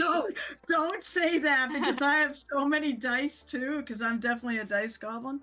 yeah, but, if you suffer from paint overwhelm, consider just getting some of the new colors. Yeah. And Storage if they is have not a a problem spouse for that me. disapproves, Yeah. don't Hey, wait, tell them. I'm gonna ask. Yeah. I'm gonna ask. You may not be able to answer. Do they have a tier for just the new paints? in this I Kickstarter? don't know that we do anymore. I No. know that was considered, but I feel like we just had too many options, and Ron was really worried about not being able to fulfill as fast as he wanted to. I guarantee, guys, they're going to try to fulfill as fast as they can, because we really want to get this stuff in stores. Like, we want the Kickstarter to be over so that we can just put it out there so that you can buy the colors you want. So I hope that this will flip fast. I know that's the intention. Again, small indie company, just like Kara said. So, the best intentions can go awry, but that's the hope. But yeah, I don't think so. But again, things have changed. Even in the last week, things have changed as far as oh wow, how many colors are going in the starter set, stuff like that. So I don't know. Y'all might get on there after Ron launches this thing and go, why can't I just buy the new colors? And then Dave is going to go, Ron, why can't they buy the new colors? And Ron is going to go, sputter, all right. Hand to a shot of Ron in fetal position in the corner of his office crying. Yeah. Belfaro says, do we get a new peacock green? Is that a color that made the cut? Peacock? Oh, I don't know. Off the top of my head, I would have to look up the spreadsheet. I don't think it did though. That is because sad. it is Failure. and again, buy it now. But the reason is that color was always a super pain to hit. That color probably created more samples in its lifetime than any other color. Even me, and at this point, when I was 12 years in, I was pretty much a master mixer. Even the guys down at the local paint house paint store were blown away. But that color was just really hard to hit. And so it was very similar also to another color, forest green. So when it came down to it, forest green sold a lot better than peacock. All right. I feel that Excellent. pain, by the In my way. box, I see forest though. Right. Yeah. I do have one request for the Kickstarter. One stretch goal might be a pre-printed list of excuses that I can give my wife for why I need this paint. we could all use that. Gift. Yeah. Reaper sent it as a promo item. We are working on Benita and I are working on lists of triads because there are no triads in this one. It's just colors. And all the colors are together on the rack also. So all the reds are together, all the oranges are together, all the yellows are together, etc. But we are working on essentially recommended triads so that people who like the triad system can still assemble triads for their own use. Just so you guys know. And I also am on the hook for an equivalencies list. God knows when I'm going to find time to do it, but for colors that are canceled, to give you the closest color to that, or if there's a simple mix to hit that color, I'll give that. I have been asked for some of the triad suggestions, and it always starts with a deep sigh, because it's what I'm going to say, and I'm going to try my hardest not to. I managed to swap bruised purple into something instead. All right. Well, great. Yeah. Yep, there we go. I think you guys have pretty much gotten everything. Dragged all the info out. Yeah, we are definitely excited. The Kickstarter starts on March 24th, right during Adepticon. I think that's 9 days. Yeah, that's I got one for Anne, if that's okay. Yeah. Oh, yeah. Now, all of these are your kids, but which kid is your favorite? We all have one. Oh, now I have to think. Oh, it's got to be between. Wow, Lantern Yellow or Orchid Purple. Ooh, both good choices. And of course, Brown Liner. It's got to be between those three, really, because Brown Liner I use everywhere. But if it came down to favorite color, I love Lantern. I love the orangey yellow. And I use that all the time for NMM Gold. And then Orchid Purple is just such a unique purple. I was so happy when I saw that one saved. It was definitely an oh thank God moment, because that is one of my favorites. Yeah. And it works wonderfully. I mean, you always kind of get worried that your favorite isn't going to transition well. Lovely, though. Good. Belfera is asking about clear single pigment paints. Yep. Yeah. So it used to be the clears. Those are now renamed elemental colors. So clear orange is coming back as elemental orange. That's one of the returning colors from past. Thank you for calling them elemental. I got really tired of trying to explain to people what clear meant. It's not actually clear. That's actually why I changed it. Like that, this was an opportunity to like change some of that stuff that needed changing, and so I came up with elemental. So the very vibrant colors are elemental. So elemental red, elemental orange, elemental green, etc. Elemental magenta, and then the single pigment oxides, red, brown, and yellow, are earthen. So elementals and earthens. So Ooh. earthen red, earthen brown, and earthen yellow. Oh, cool. A couple I have people a have been question. a couple people Oh. have been asking if there's going to be any models released along with this. I remember seeing models coming with to support the new paints. I don't think so. I mean, I'll tell you at the con I'm going to be demoing on the display size miniatures. That's kind of a new thing that Reaper's been doing, putting out large bigature versions of some of the models. So I know there'll be, I think there's 6 at the con, at Adepticon, and there's only like 2 out right now, the Voodoo Queen and then the Mage, but there's going to be more at Adepticon. I think that, and those are what I'm going to be demoing on, but I don't know that there's going to be a miniature tier on the Kickstarter because, again, we're trying to keep it simple. If you guys want your stuff fast, the fewer tiers we have to fulfill and pack, the better. I'm sure we'd all be fine waiting an extra 2 weeks if we could get Hot Tub Run. That's up to Kara. That's up to Kara. I think I should probably ask about one color that, whether or not it made the mix or not, because I use it all the time. I have a perfect, if you see in the picture here, I have a perfect mix that I use for making like wood planks, and that's buckskin pale and sepia wash. Ooh, the washes did not make it through. Oh. Yeah. No washes? Nope, not right now. Those are slated because Ron really felt like we all really felt like we haven't done great washes in the past. And they weren't very good sellers. And so, I mean, there are lots of companies that specialize in washes that honestly do a better job than we do. And so I think Ron is still thinking about reformulating and doing like a separate set of washes. If you want to mix it, honestly, probably russet brown plus lantern yellow plus some brushed on sealer and water. Okay. And the Lone Star leather, did it make the cut? Lone Star is that old Reaper Gun color. No, but rich leather is pretty close. Rich leather. Okay. Yeah, the new rich leather is darker, is deeper than the one that you might have now. All right. Oh, nice. All right. Yeah, and yet, Great. Yeah, so there we go. I know that the questions can just go on and on and on and on, but I want to give other people time to talk for sure. Yep, I know there is a liner. I have the liner. It's called Black Knight liner. That's the black liner. Yeah. That's a translucent yes. color. Oh, Yes. that was so good. Yep. It's a sexy color, and yeah, it's great. Yep. I do Shadow love in that a color. bottle. Yep.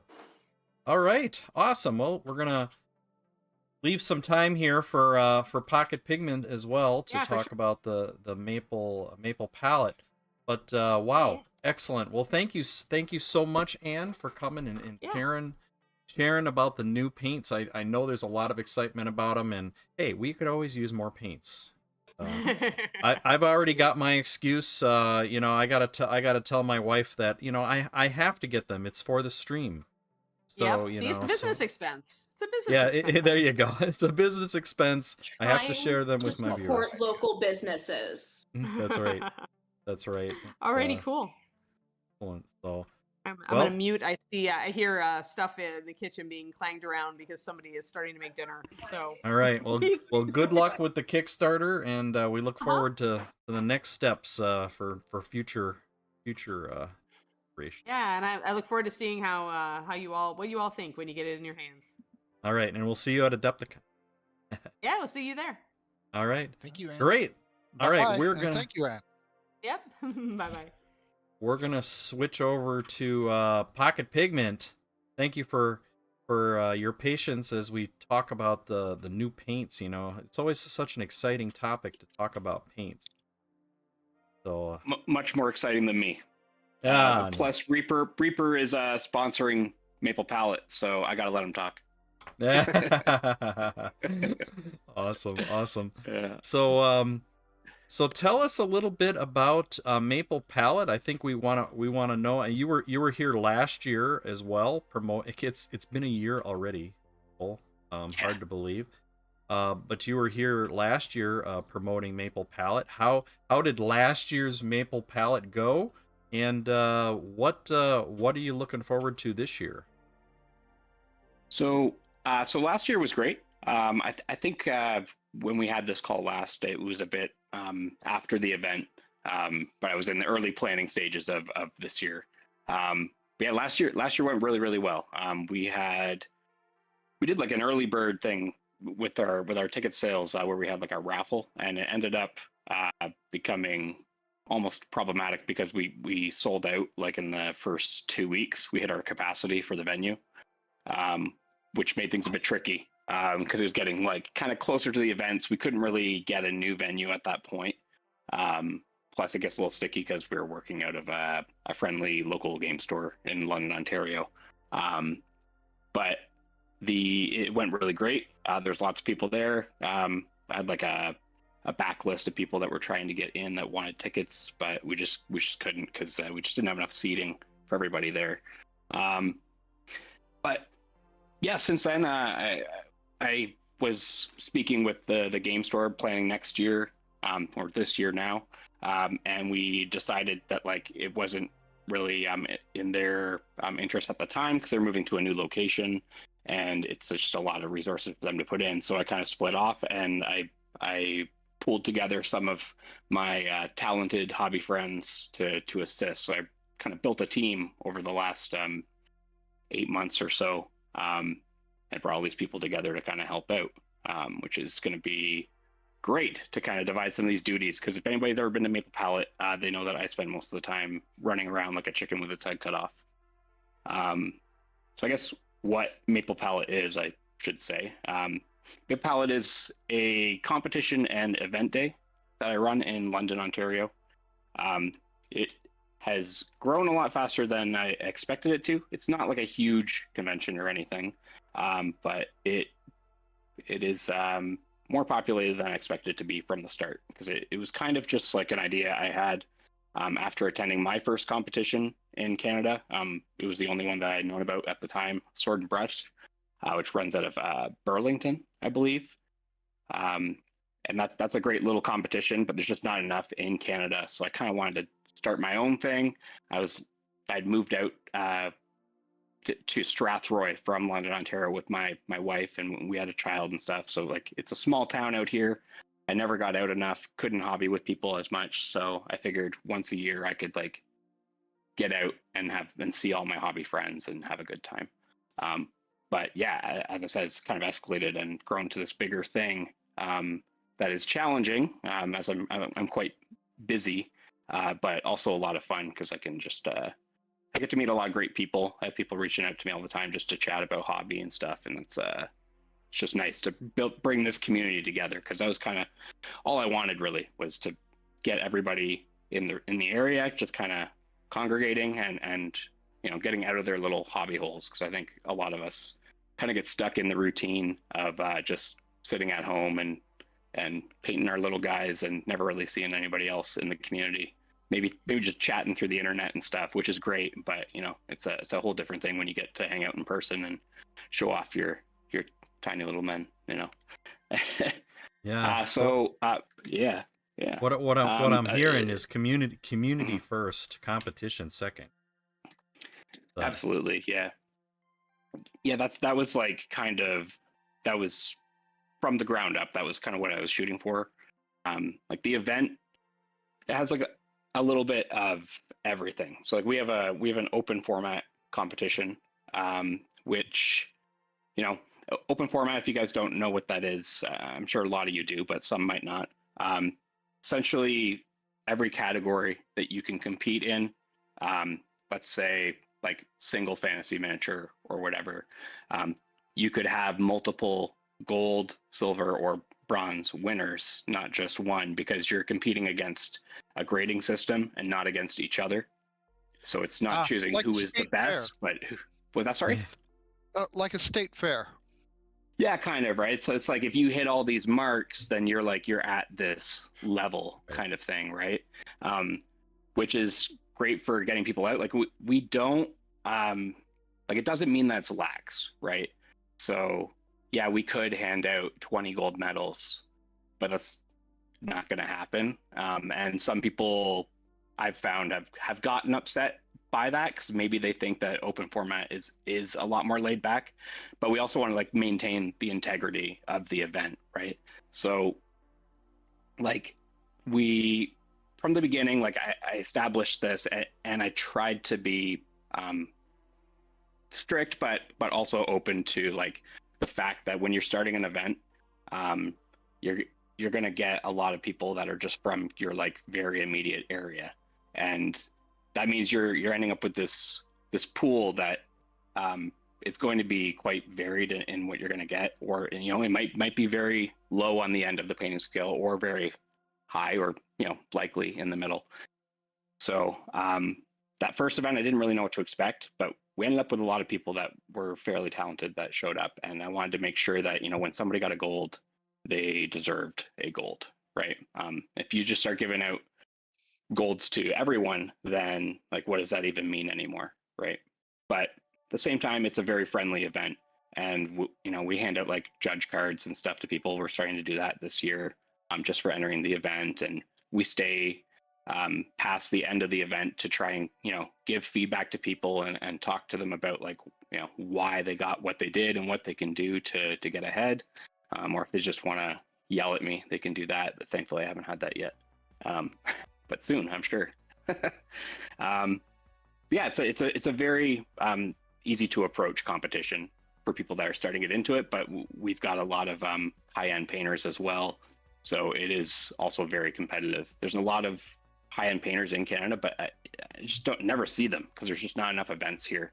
So I found that first year was a lot more successful than I'd expected. It wasn't huge, but it was pretty good. And the second year was a lot more, and it just turned up like quite quickly. And I think it's because a lot of the painters here kind of feel starved for events, specifically ones that focus on painting, not just like the hobby, because you can get a lot of gaming events and stuff like that, but specifically painting focused, not so much. So beyond the competition itself, we also do stuff like painting events throughout the whole day. So like a lot of people, even with a more laid back format to a painting competition, that they still feel, I find there's a lot of people that still feel a little nervous about exposing themselves in that way, right? Like it feels like you're kind of putting yourself out there, and some people just aren't like ready for that with the hobby. They're not at that point in their journey, maybe. So we have a lot of more laid back casual painting events as well. So for example, we'll do like a speed paint, like that's pretty approachable, but we also do like more wacky things too. Like the one year we had like a blindfolded painting thing where like you had to wear a blindfold while painting. You could take it up and take a look at your model and then put it back down and paint. We had one like where you were paired up and somebody else would hold your model and you hold theirs and you're like painting for each other. This year we're going to have Reaper is sponsoring us among some other companies I'll talk about in a minute. They sent us a ton of like really cool minis that we're going to put in a big box, and then people can pick it out, and you get a mystery mini, right? So everybody's going to end up with something different. We're going to have a giant like toddler-sized Tarask in pieces that people can just like hang out and paint throughout the day, and then we'll assemble it at the end of the day and raffle it off, kind of thing. Just a lot of fun little activities like that. We have a really popular kit bash event. So basically I spend like the year pretty much just going around trying to get like bits and sprues and stuff like that, getting them from people in the community. We do like a raffle thing at the door where if you give us a bunch of sprues, we'll give you a raffle ticket or whatever, because we have a big prize table that's kind of filled by our sponsors. And then we take all these bits and throw them on a huge table. The last year, I think we had probably like a 14-foot stretch of table or something pretty wide as well, just piled full of bits and sprues. People just hang out all day and just make whatever they want, kind of thing. And at the end of the day, we judge it and hand out some prizes and stuff for that too. That's probably, surprisingly, for a painting event, been our most popular event. I think people just like digging through piles of crap and finding whatever they can that they haven't seen for years, or they just want to pocket something, and I'm fine with that too. There's lots of cool finds in there. We get some really varied pieces. But we've started to do like vendors and stuff too, which is slower happening, but it is increased this year. So like we started it last year. We had like, I think just like 3 vendors or something like that, but Creature Caster is one of them, because I've done some painting for their releases and stuff. So I have a relationship with them. They're cool guys. So Taylor from Creature Caster came out and ran a booth last year. Simon's going to be coming out this year. I believe Simon will be, and probably Taylor as well. And they're going to be running a booth. We've got like 6 or so vendors this year, I believe. It's quite varied. Like we've got Whose Go Is It? It's just a guy that does like custom wood gaming pieces and stuff like that. He's doing like a custom brush holder for us this year, which we'll be raffling off. We've got like a local fantasy author. We have just a lot of little businesses that are showing. They're all up on the website. If you guys go to maplepalette.com, you can see like all of our vendors and sponsors. I try to splash their names all over the place, but with running something like this, like the sponsors are kind of like the backbone, really, because like I don't really get any money from this event. Like from the beginning, I've kind of charged entry to be very low just to cover costs. So last year and the year before, pretty much broke even. I think the first year it was like negative $40, and last year, like we maybe made like $20 or something. Like it was next to nothing really. And the amount of time that goes into it is quite astronomical, to be honest. I'm a cloud engineer, which keeps me quite busy, and I have a 4-year-old and 2 needy, sucky labs, and a wife I have to give attention to, especially since her birthday is during Adepticon this year, so I'm gonna be paying for that. But she's lovely. I'm a busy guy, but like I like to do this though for the community. It's a blast. But those sponsors really kind of make it possible. So like we have Reaper, as I said, this year. They've provided us like tons of minis and a bunch of their paints. I don't think the new paints, I don't believe. It's the old stuff, but great paints. We have Mindwork sponsoring us this year as well. They've provided some of their new paints, which we have some sets like that we'll be raffling off as well. Artis Opus has been sponsoring us like for a couple years now, sending us like their brush sets and everything. And all this stuff is just like being handed out pretty much throughout the event, like not even to competition winners or anything like that, but I just try and spread it across the whole event just to get people to show up. So like our painting events throughout the day, like speed paint and stuff like that, if you participate, you get a raffle ticket. You buy a ticket early so I know how many people are going to show up so I can prepare properly. I'm going to give you a raffle ticket. You're just going to get them all throughout the day, and then we have a huge prize table, and then people can just like drop them in and get some like cool prizes that were provided by our sponsors and stuff that I'll throw in from my personal stash because I have way too much stuff. This is my only hobby, but it's really filled my house. But yeah, it's just I do everything I can with this event to try and get people out, and so do my partners now that I have helping out.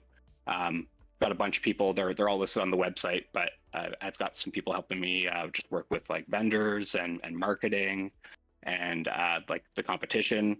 Historically, I've been the head judge the last couple of years, but like really as the head organizer, I spend a lot of my time just sprinting around answering questions from other people that are helping me run the event. So it gets really tricky to try and balance everything. So I've kind of last year I brought on a close friend of mine, Ben Bradbury. He's going to take over being a head judge, and my buddies Tom and Paul, they're going to be helping him out as well. They're all 3 of them have like they've won all kinds of medals and stuff. They know what they're doing. They're smart, helpful, great, reliable people.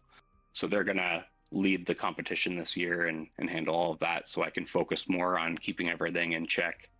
I guess something else I haven't mentioned yet is that we also run workshops at Maple Palette. Just a second, I'm getting a little dry here. You guys saw me on here last time. I could just rant, so please just hit a loud alarm or yell at me and I'll shut up. But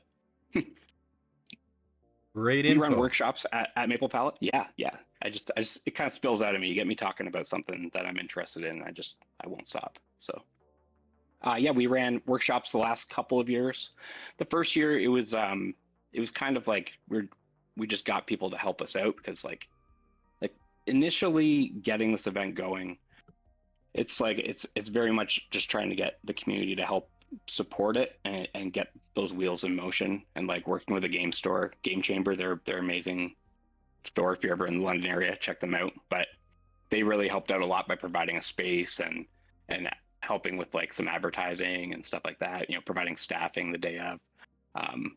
But to get these things going, you really need to rely on those resources, because a lot really goes into it, and one person can't do all of it and get it moving quickly. Like that first event felt very important, and also like I didn't know what I was going to get.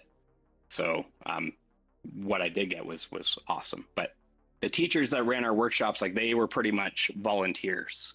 Like all the money went to them, none of it went to the event, and like the prices were quite like low just to get people coming out.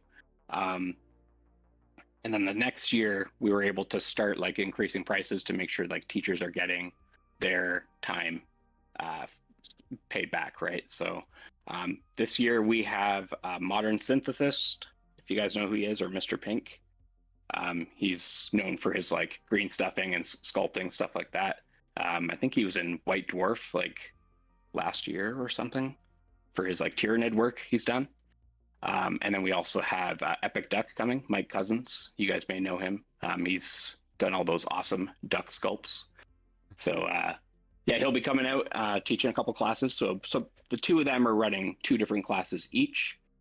We only have like we have 3 boardrooms this year that we're gonna leverage pretty hard. 2 of them we can split open a dividing wall between, and it makes this really nice big competition space for us. And then the other boardroom we have left, we're using for our classes. So we're kind of tight on space this year for workshops. So we only have the 2 teachers, but like they're both like pretty well-known guys that really know what they're doing. Epic Duck was at the event last year teaching some classes, and people really enjoyed his stuff. So he's coming back with a couple new ones that are going to be, they're already like selling pretty well. So yeah, it's been an interesting experience. I'll say that.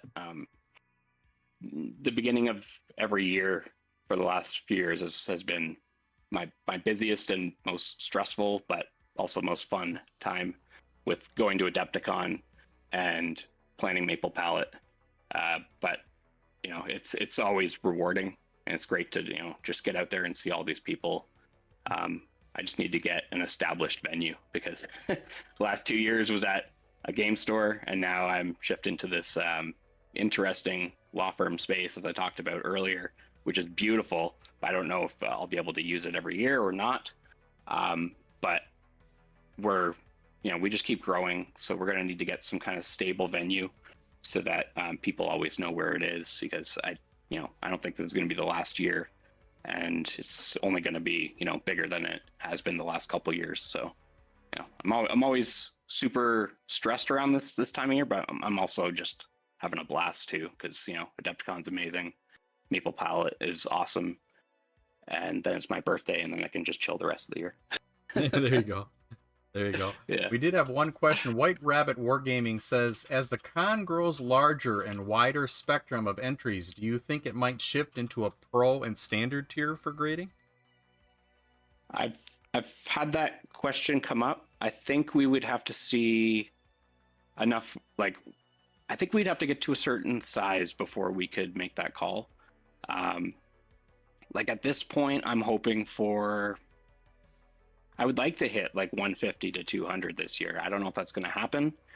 The problem is the first year I ran this event, we had no ticket sales pretty much. I think we had one or two until like the week of the event. And then I think we had like 60 tickets sold or something like that, which is huge for a first event. And then the second year we did an early bird thing to try and get like a better idea of the numbers. And then we like hit capacity like in 2 weeks. Now we have a much larger capacity, but like we also don't have a game store to help like advertise as much. And I'm terrible at advertising. If anybody follows me on Instagram, they know that I don't post that much because I'm just bad at social media and I get distracted. But yeah, I just don't know how many people we're going to have this year. We already have like about as many tickets sold as last year. But you know, after Adepticon, we tend to get a lot of tickets selling and stuff as well because people are kind of reinvigorated and, you know, people are waiting for, you know, money to come in to buy their tickets or whatever, that kind of stuff, or just, you know, people are being lazy and last minute. But I think we have to get to like a certain range of people before we can split it into like divisions. I just want to make sure that like every category is well populated. But it's something we could maybe look at in the future. Maybe we could just use our like categories and just have both those like levels, like the standard and like challenger or whatever you want to call it, on the same table, but they're judged at a different level, maybe based on how their like entry card is stamped. It's something we can look at. We're really evolving with the competition this year. I'm also looking at like we're sponsored by Virko's Vault this year. I was hoping to get one of the judges down, but they're like pretty busy right now, so maybe we can get them to come next year.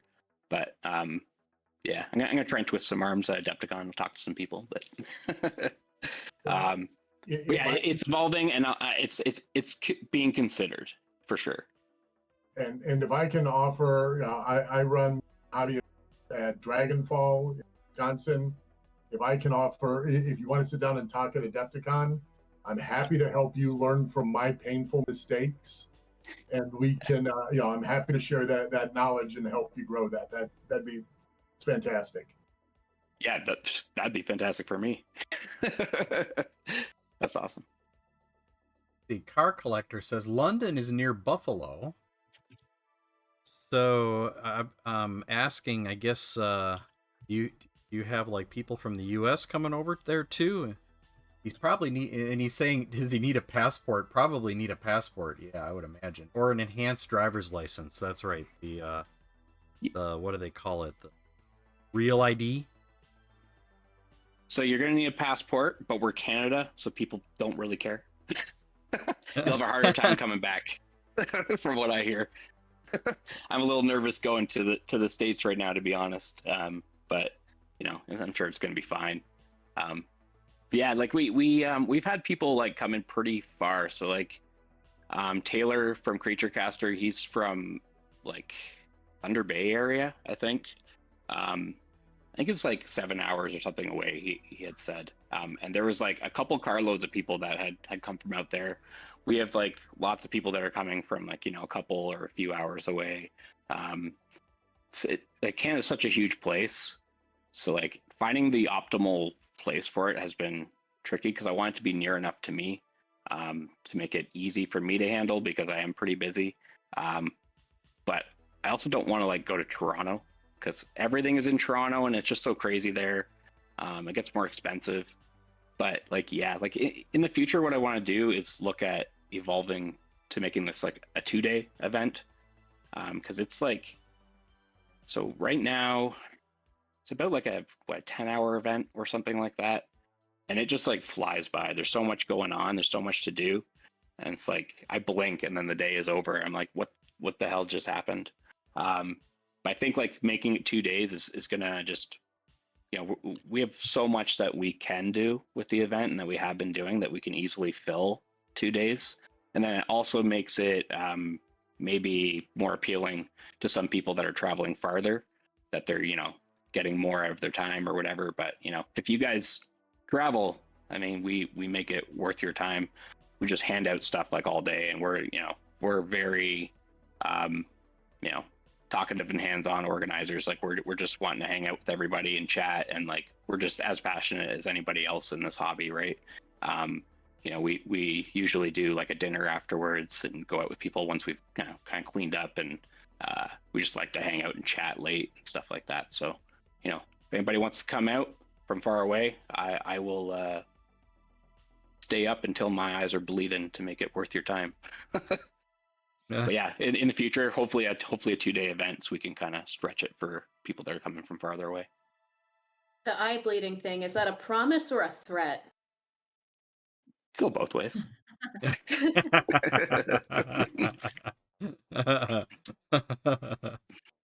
Well, yeah, I guess it's like for people traveling, it's like it's tough. I mean, then you have to get a hotel room, and then the cost goes up to travel, and it's like, I get it. So it's like a 1-day event where everybody just kind of comes in and heads out, or is it multi-day event? I don't know. I go both ways with that. See, now I'm lucky because I live like 30 minutes from Adepticon, so I don't have to worry about that big show. But it's tough. It's tough to travel to shows. It's tough. Expensive. Yeah, I'm driving 9 hours, I think, to Adepticon. Nice. So that's gonna be fun. Four dudes in a car. We're gonna arrive just reeking like ass gas. Sure. Only 9 hours. Only 9 hours. I think it's taken us minimum, if we did not stop at all, because I'm from Massachusetts, it's going to take us 16 plus hours, and it's probably more like 20 because we have to put gas, and we have to, we have to stop and eat and things like that. Yeah, we have to pass gas. Yeah. And it's gonna be me and 2 dudes in a car coming overnight. I'm so sorry. The only way I get to Adepticon is by a plane. Coming from Portland, Oregon. Yeah, that's a long trip. Yeah, Arta Michael says 16 hours. 16 hours for Arta Michael. Yeah. Michael Lavoie is probably not that. I mean, Connecticut's not really that far from Massachusetts, so yeah, that makes sense. That would be about the same. Yes, I'm out of Massachusetts. We are neighbors. That's so cool. It's always neat to meet a New England-based painter. There's a number of us up here, but I'm going to be going with Gel Tip and oh my God, why did I just blank his name? A Night Whisper. The 3 Massachusetts MIDI painting. We do events together and things. So. Okay, yeah. Yeah, all 3 of us are going to be traveling in one car together. We're going to swap drivers so we can do it all in one trip. Because I have to actually get back and try to work on Monday. Oh my gosh. Oh, jeez. Yeah. I'm going to drive all night. I'm going to sleep, obviously, in the car. And I can do it. And then I'm going to go to work right from there, and then work 5 hours. I'm not going to put a full day. And then, because I'm in charge of my department, so, I kind of have to be there.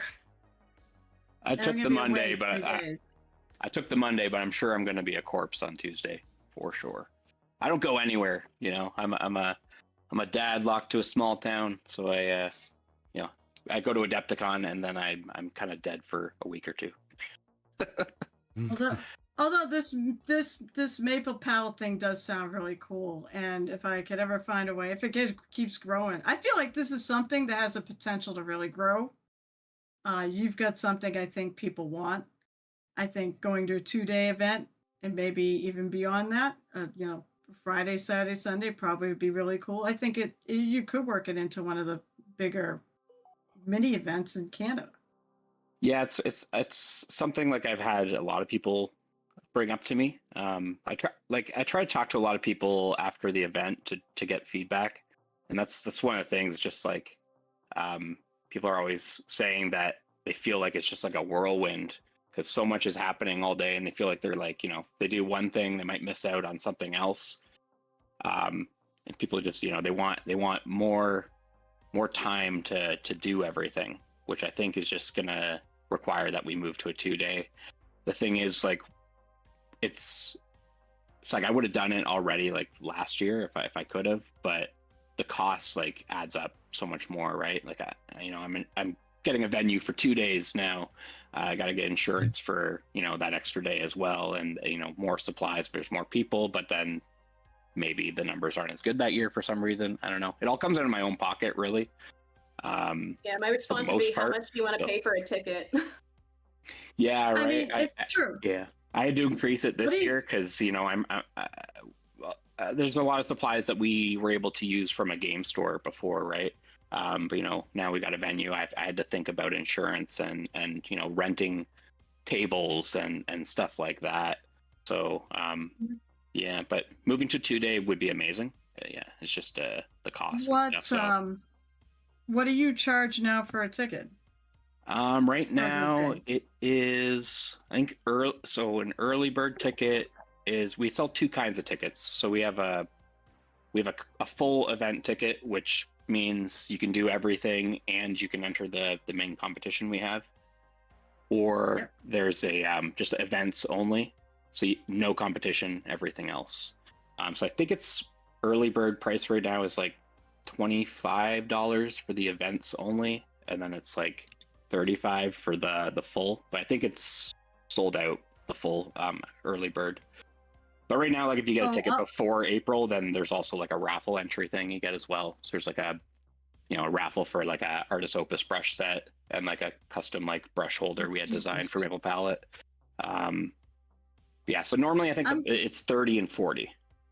But yeah. Okay, so just so you know, I do a lot of events a year. I'm actually on the staff of an anime con that's not too huge.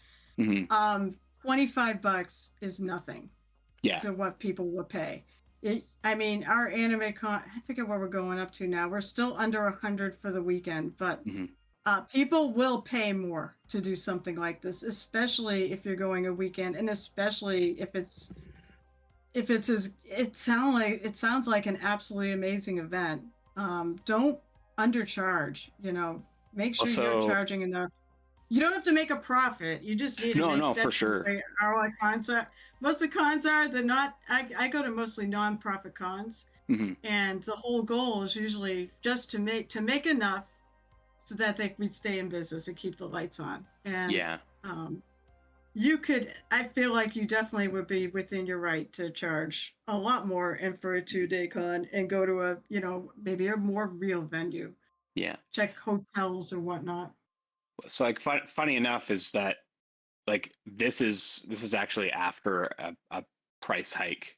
So like the entry is a lot higher now than it was last year even, just because like it was priced so aggressively early on. I tried really hard to make sure we would break even every time, because I wanted to make sure we got as many people showing up as we could. I didn't want price to be a barrier. I know for some people it can be. Especially with like a new event, like people don't know if they can trust it yet. So that price was like way down. But with this year moving to another venue and having all those other costs like increase, I knew I had to bring it up. But at the same time, for like people that have been going to the event regularly, I didn't want it to go from like, you know, $15 for an events only ticket, jumping up, you know, 3 times the price or whatever kind of thing. So it went up just to make sure that we're at least covering all of our costs this year. We're doing pretty good numbers wise, but like, you know, I spent $1,200 alone, like just on metals, right? Metals are expensive, but yeah. So, but it's going in the right direction. I think we did move the prices up, but we're doing well enough financially that we can, you know, we may have some money left over to go towards funding the following year, which we haven't had previously. So if we get to that point after we sell enough tickets, then, you know, it's in the right direction, and then we may be justified to, you know, increase it again for, you know, the following year after that and stuff. So yeah, we'll see where it lands. Especially if we get a better venue, we can have more workshops, and then that could, you know, get us a little more support for the event that way too. We take a small percentage, but most of it goes to the teachers. So, and it sounds like an amazing event. It sounds like something, I mean, I'd love to come do, but I can't justify one day coming from Massachusetts. Oh yeah, no doubt. I mean, you know, I'd have to be a weekend. I mean, hey, you know, you ever want to Massachusetts painter who does a bunch of cons and is kind of known around here. You ever want me to come and do your event? I'd be interested. I'll throw it out there. Why not? You don't, you miss all the shots you don't take. So why don't I throw that out there? I'm not Muse's touch person. So I love doing events, honestly. I love introducing mini painting to people. That's why they dragged me on this, actually, was to talk about events. So I love events and doing that. Yeah, me too. Like this all started from me just going to my first event. And I was like, holy shit, okay, I need more of that. And there's none here. And I can't travel because I have a baby. It's like, all right, I'll do it myself. And it's just kind of spiraled. I mean, you're gutsy, because the one reason why I won't do it is the financials. I just could not deal with, having as much of, like, I heard how much the anime con costs. Yeah. And the overhead is enough. Yeah, I wouldn't sleep from now until I was sure I could pay off the con. Mm-hmm. Like the first year, yeah.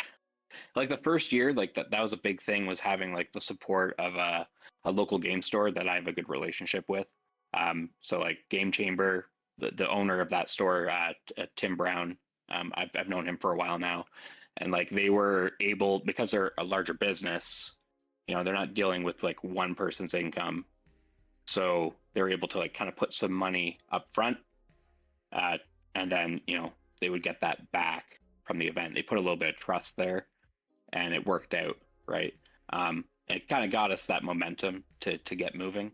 Now we have like, heavier support from sponsors, like, Game Envy this year, like, sending us a whole bunch of lights.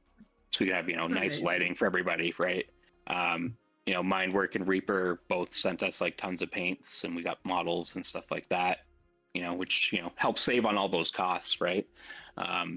Yeah. There's a lot of stuff like that, just like having support from, businesses that are willing to work with people that are trying to get events going. And, in turn, I help put the products in people's hands and, get them like knowing about these other businesses. 'Cause there's a lot of people that show up to these events that like, they don't even know the names of half these huge businesses in the hobby.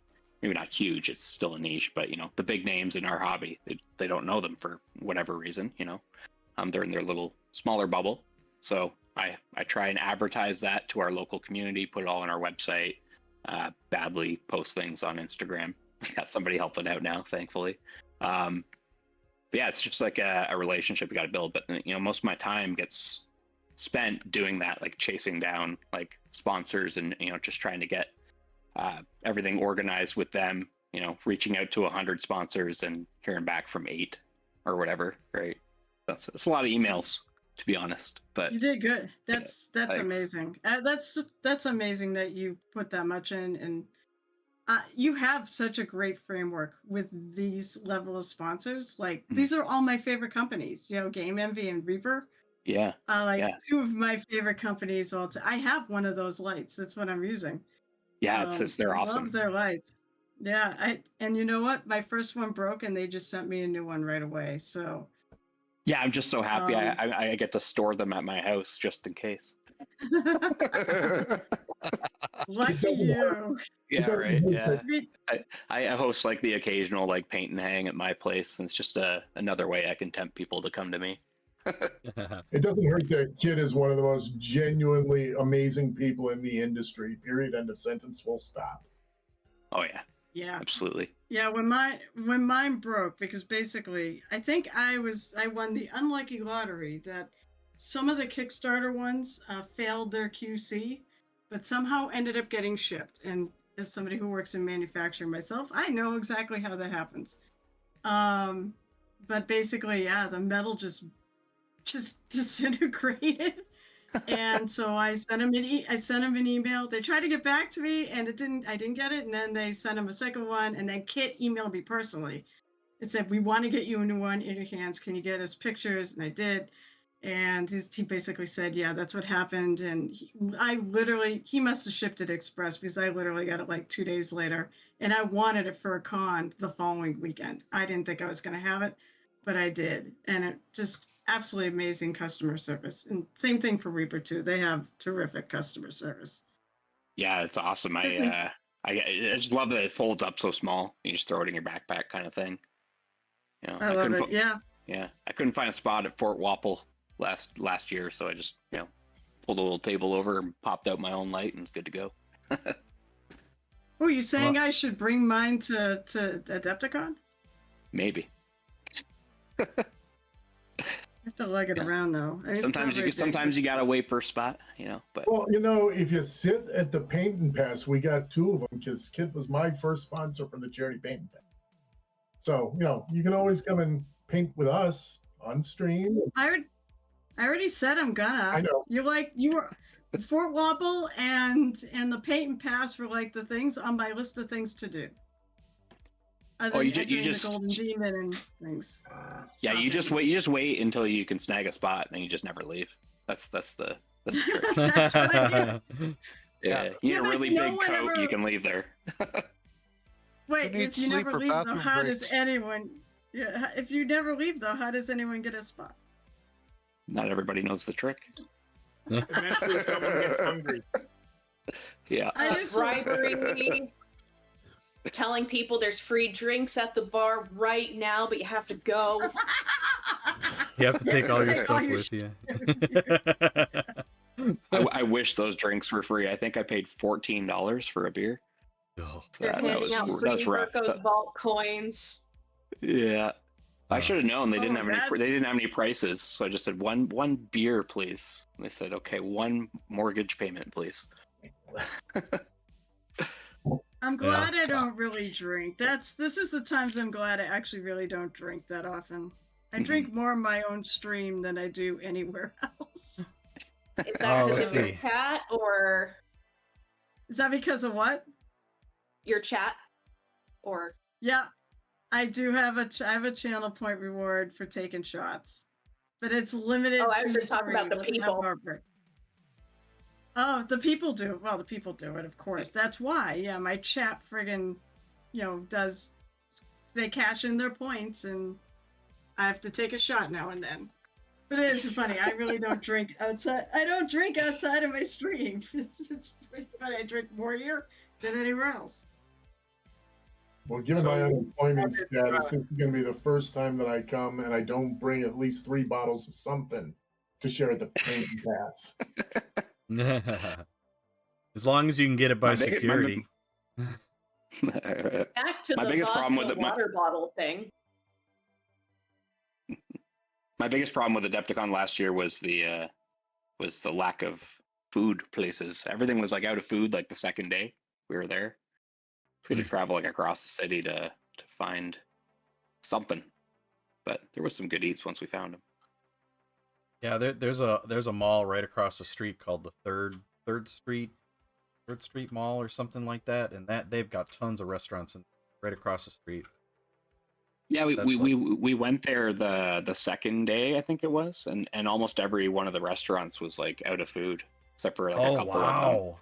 They weren't prepared. they weren't prepared because it was the first year, right? At the new venue, and I think they just weren't ready for it. Maybe the next day or something they were good, but we struggled the one night. We went to that place which has a ton of restaurants, and it was there was one place in there that had some food still that we weren't too interested in, and then we went to a few others, and we ended up having to take a taxi 15 minutes or something, but it was fine. Yeah. They're just a bunch of miniature painters. How much can they possibly eat? Oh, we can eat. It was me and Rainius and Joe from Minnesota, and a couple other people last year. I think it was Saturday night after 10 o'clock. We were trying to find anything that was still open. And That was the hardest, yeah. It said on the app, hey, it's open. It's only about a 15-minute walk. Get there, yeah, we got no room, or our kitchen is closed, or we ended up just going back to the room and ordering some pizza to have it delivered to the hotel because that's the only thing we could find to eat after 10 p.m. Well, hopefully they'll have that sorted out. 5 days eating pizzas. 5 days eating pizza is just totally fine, right? Oh yeah, my diabetes. All good. Yeah. Note to self: bring snacks. Yeah, I'm getting acid reflux just thinking about it. Green Right, state. I'm- You know, I'm I already- mean, I'm coming already getting 16 pressure. hours in the road. I'm already getting pressure to Sorry, come to go- Maple Palette. I can't say it'll be this next year, but I am retiring soon. And, my plan when I retire is to definitely attend more events. So hopefully that can happen. Hopefully that Well, can Ed, what we happen. need That'd to be do is awesome. instead, we need to reverse that pressure and say, I can't come out there. You need to come to Dragon. There you Hang out go. with us. Yeah, come to Dragonfall. Yeah. Let's see. And then Blades goes a step further and wants a Monster Den cruise. I don't think I'm not Whoa. impending Duff, Blades. I who does the cruise thing every year. But boy. I mean, it's In the- fine if he funds it. Yeah, right. Right. You heard it here Exactly. first. Ed is paying for a cruise for everyone. Yeah, Wait, I hope it's one of the Norwegians. One of the Norwegians. Sounds amazing. All And I right. don't mean the line, I mean the fjords. Because I Oh. look forward to being stuck on a disease-ridden boat in the middle of the ocean with all of you people. So Bogus says, That's- "Sorry, paying attention fail. What are the dates for the Maple Palette?" That might be my fault. I don't know. I start blabbing and blabbing. I don't know if I said it. It's on April 25th. I think doors open 8:30. I believe we pushed it back to 8:30, and we'll be running till like 6 or 7 or something like that, and then we'll wrap up and then clean up and probably do like a dinner thing with people and stuff like that. So yeah, April 25th. It's on a Saturday. Do people need to pre-register, or you go? I think you said Yeah, you something can- about it being very busy. Or Yeah, you can absolutely pay at the door. We have a much larger capacity this year, so it shouldn't be like an issue getting tickets. If you get tickets before April, then you'll get entered into a raffle as well for Artis Opus paint Series S brush set and a like a custom like brush holder as well. Just a little incentive, just trying so we can get a better idea of like numbers before the event in case we have to buy more whatever we need. Yeah. All right. And where can people go to pre-register or to get their tickets before April? You can go to just maplepalette.com. On I'll there grab the under website and drop it in the chat. Yeah, if you go to the tickets and scheduling tab there, it has information on the tickets and links to buy those. And you hop over to the workshops tab as well. You can check out the classes that we have from the 2 teachers we have this year. Those we think we only have like 12 or 14 spots per class, and they're already like starting to sell out. So jump on those if you can. We have new classes by Epic Duck, and his sold out quite quick last year. And Modern Synthesis is the first year we've had him, and he's a pretty popular guy as well. He's got some awesome stuff. He's actually going to be, because he has like a specialization in like sculpting and green stuff and stuff like that, he's going to be judging our kit bashing event this year as well as running his 2 classes. So that'll be pretty cool. Yeah. Oh. Excellent. Wow. Look at what James has already done with that platform. It's amazing. James, that's Is he like a demigod, full god? I've wondered that many times myself. Many times myself. I've always thought it was I'm taking some his kind of Answer? voodoo magic. I'm taking his class this year at Adepticon just to find out, just to prod him a little bit. Just I to mean- find out. Yeah. I mean, he seemed human. I got to hang out with him once. We had lunch. doesn't It have was really cross- awesome. No crossroad demons at his location, yes?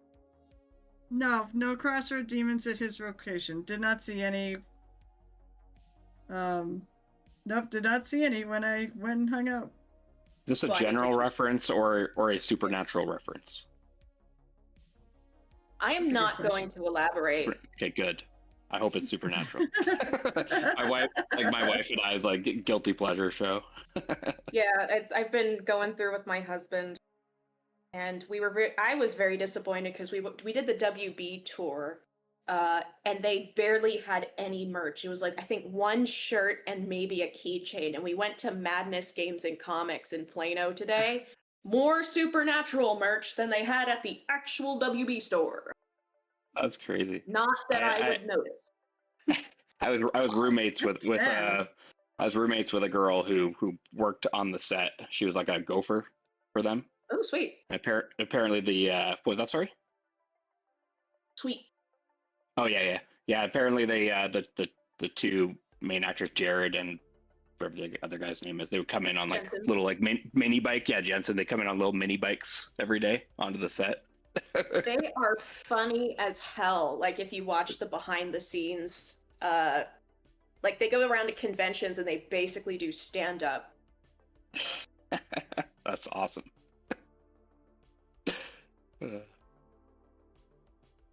I was at Madness today. What's Madness? Addie's Madness.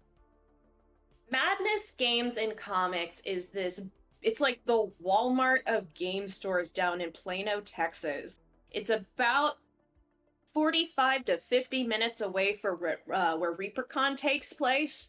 And yet when people come to the state for ReaperCon, they'll go down to Plano to visit Madness. It's, I mean, they started with comics and games and minis, but now they've expanded to like witchcraft stuff and books and apparel and giant like game statues. I think they have a giant Batman that they're selling. So much dice. Oh my god, that my friend and I went today and just stared at all of the dice, and then we thought we got away, and you turn a corner and they put more dice at a second location, so you thought you'd escaped. It's awful and wonderful. You That should go. doesn't sound like awful to me. I don't know about you. For More our wallets. I'm an artist, That's man. true. That's very fair. Yeah, Comics. it was a very much a how dare you moment. All right. I Wow. found- ReaperCon, you should go. Well, I know we're way over time, but it's been a wonderful, wonderful discussion. We always like to finish the podcast with a question. I like to try to keep it mini painting related. So let's see. We are going to go with: would you rather paint 500 goblins or one dragon the size of a coffee table?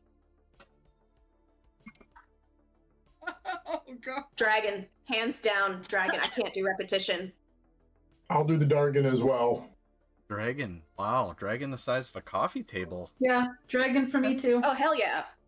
I'll do the dragon. You, I've done the dragon. I'll do it again. Yeah, that's what You got guys- So do you guys know Marvel Zombicide?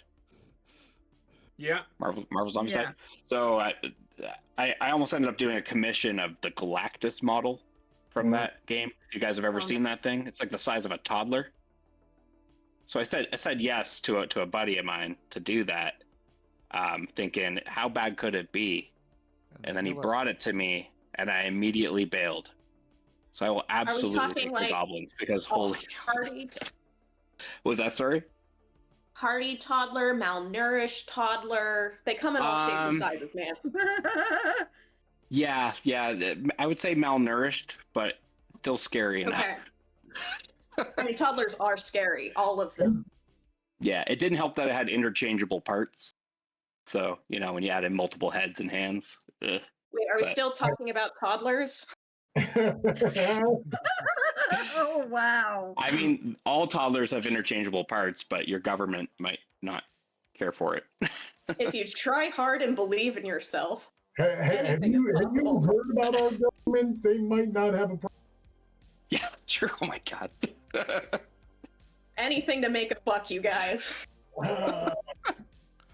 Actually, a friend of mine recently asked me about doing his, what is it, the Cthulhu, the Death May Die mini. It's like 1.5 giant Cthulhu. Oh my god.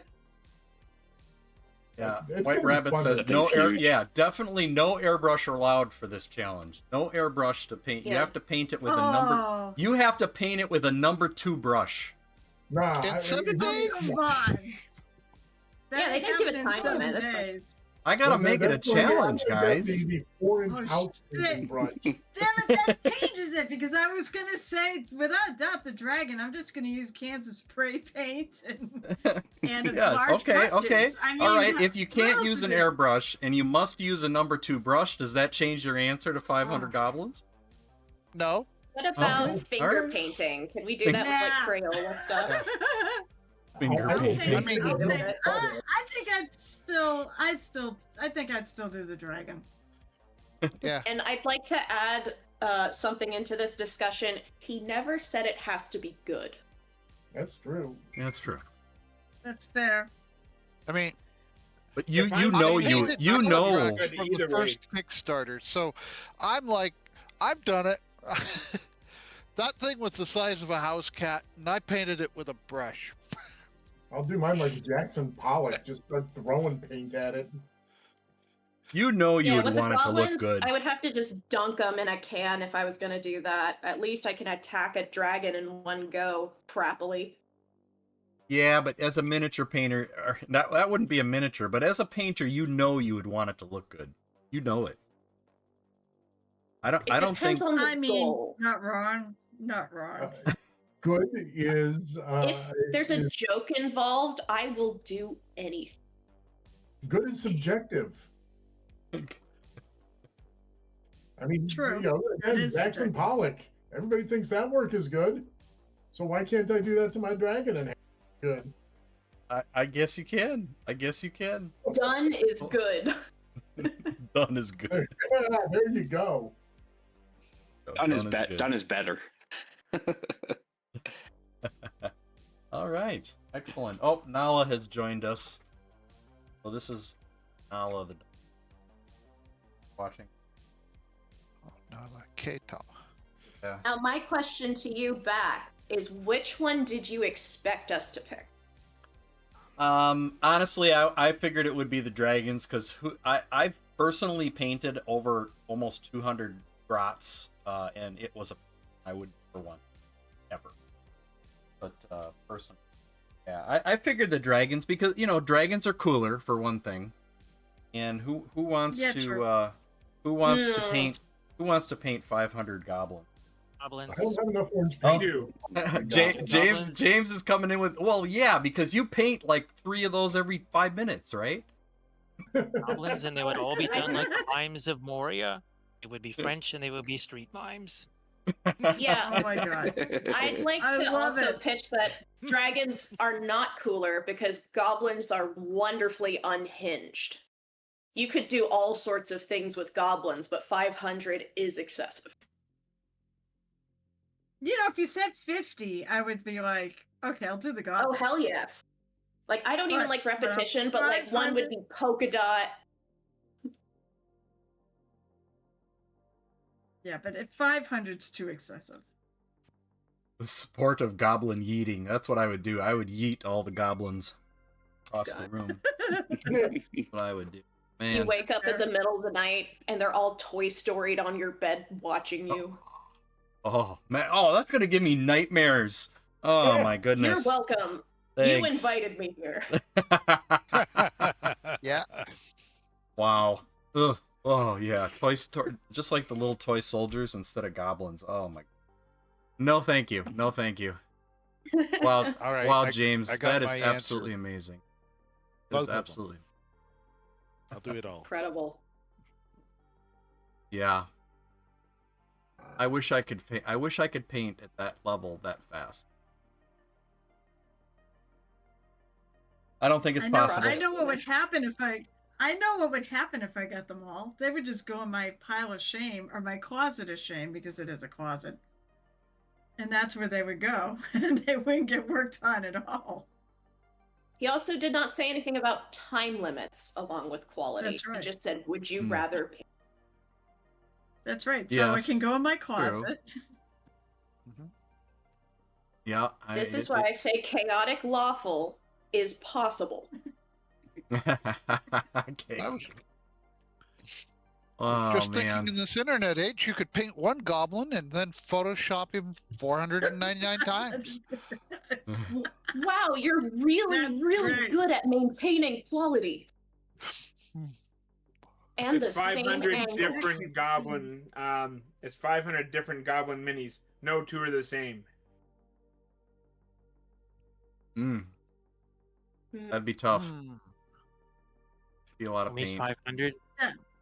That would be tough. Yeah. Oh my goodness. Oh. That would be the first time I'd recommend using AI. That's fair. Yeah, lots of work. Alrighty, guys. Well, yeah, we are way past time, but that's okay because this is a great conversation. It's great talking with everybody. Great community type of thing that we can do when we're not all together in the same place. And and we are going to be together in the same place soon. A lot of us are going to be at Adepticon, and that's going to be wonderful. So, I'll have to get a plug. If you're going to be at Adepticon Thursday night, we are going to Moe's Irish Pub, I believe it is, and we are going to pour one out for in memory of Black Skull. So we're going to be over there, I think 7 p.m. Central Time over at Moe's. I think somebody's getting a room there, a side room or something, so we can all hang out for a little while. So,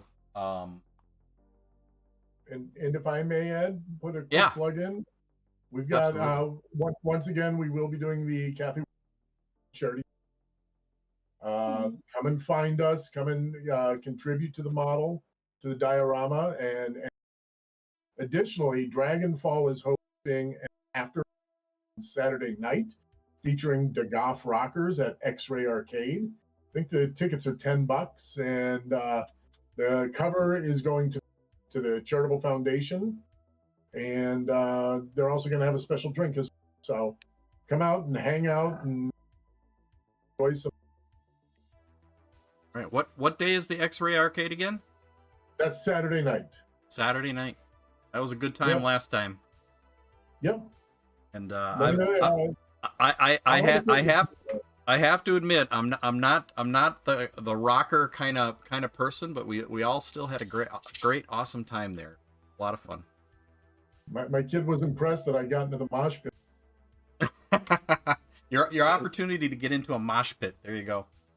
And there's your Maple Palette link there, and look forward to the Kickstarter for the Reaper Master Series paints coming on the 24th. So we got a lot of things coming up, everybody, and I thank you all so much. Thank you all to our wonderful, esteemed Council of Miniature Painters here, Quantum Reveries. Thank you. Kara was here, Muse's Touch was here, No. Michael Wait. Paints Minis, Blades, Painterly Git, and Anne Take care. from Painting Big was another one of our guests, and Tony as well was here to all give their wonderful feedback and wonderful questions. I appreciate everybody coming out and hanging You out, and our forgot one of your special guests guests. again, Ed. Yes, I know. I was just getting to it. Our special guests, Pocket Pigments and Anne from Painting Big and Reaper Miniatures. Thank you both so much for being here and teaching us about the wonderful events and wonderful things coming up. Look, it's exciting. This is such an exciting time for miniature painting, and it just continues to grow. And whether it's new products coming to the market, whether or not it's new events, it's awesome. Hanger Bay Hobbies says, be streaming the Paint and Pass all Adepticon long on my channel. All right, Hanger Bay Hobbies. That's Tony. What am I thinking? Tony is Hanger Bay Hobbies. So I got to get used to all these name changes, Tony. I know. This is the last one. This is the last. Yeah, and you know what? I will tell the story of all the name changes to everybody at Adepticon. Yeah. All right, everybody. Well, I'm thank you looking again. forward My to name it. is now Dave. Yeah, looking forward to it. Ford Fitch says looking forward to it. All right, everybody. Well, thanks again to our guests and our council members. Everybody's always welcome back for the councils every third Sunday. What is our? I'm not sure what our next month is now. Do you know what our next month is? April. Our next month is April. Ed. Yes, I know it's April, but who's the council miniature? Our guest next month for April? I can't remember. Gosh, I got to write these things down. I believe we will find out. Epic Duck. Epic Duck. Oh no. Oh. Sorry. Epic Duck is July. May is Nerd Holla. Uncle Adam is okay. on the list. Yeah, we were trying to get Uncle Adam. I have not gotten confirmation of that yet. So, but I will be talking to a lot of people at Adepticon about this. So, hopefully, we'll get some more guests and continue to line them up because we're going on. This is year 2 of the Council Miniature Painters. Great. So, all right, everybody, you all take care. We'll see you at Adepticon if you're going to be there. And thank you all again for your time. James, that is absolutely a wonderful flat that you've made there. That's so awesome. I hope you're going to bring that to Adepticon so you can see it in person. Oh, yeah. It's coming to Adepticon. All right. Excellent. Agreed. Excellent. All right, everybody. Thank you again to the council, and we'll see you next time. Cheers, my friends. Bye-bye. Stick Take around. care. We'll play Thank some you. marbles on stream. $1 plus $1 equals $2.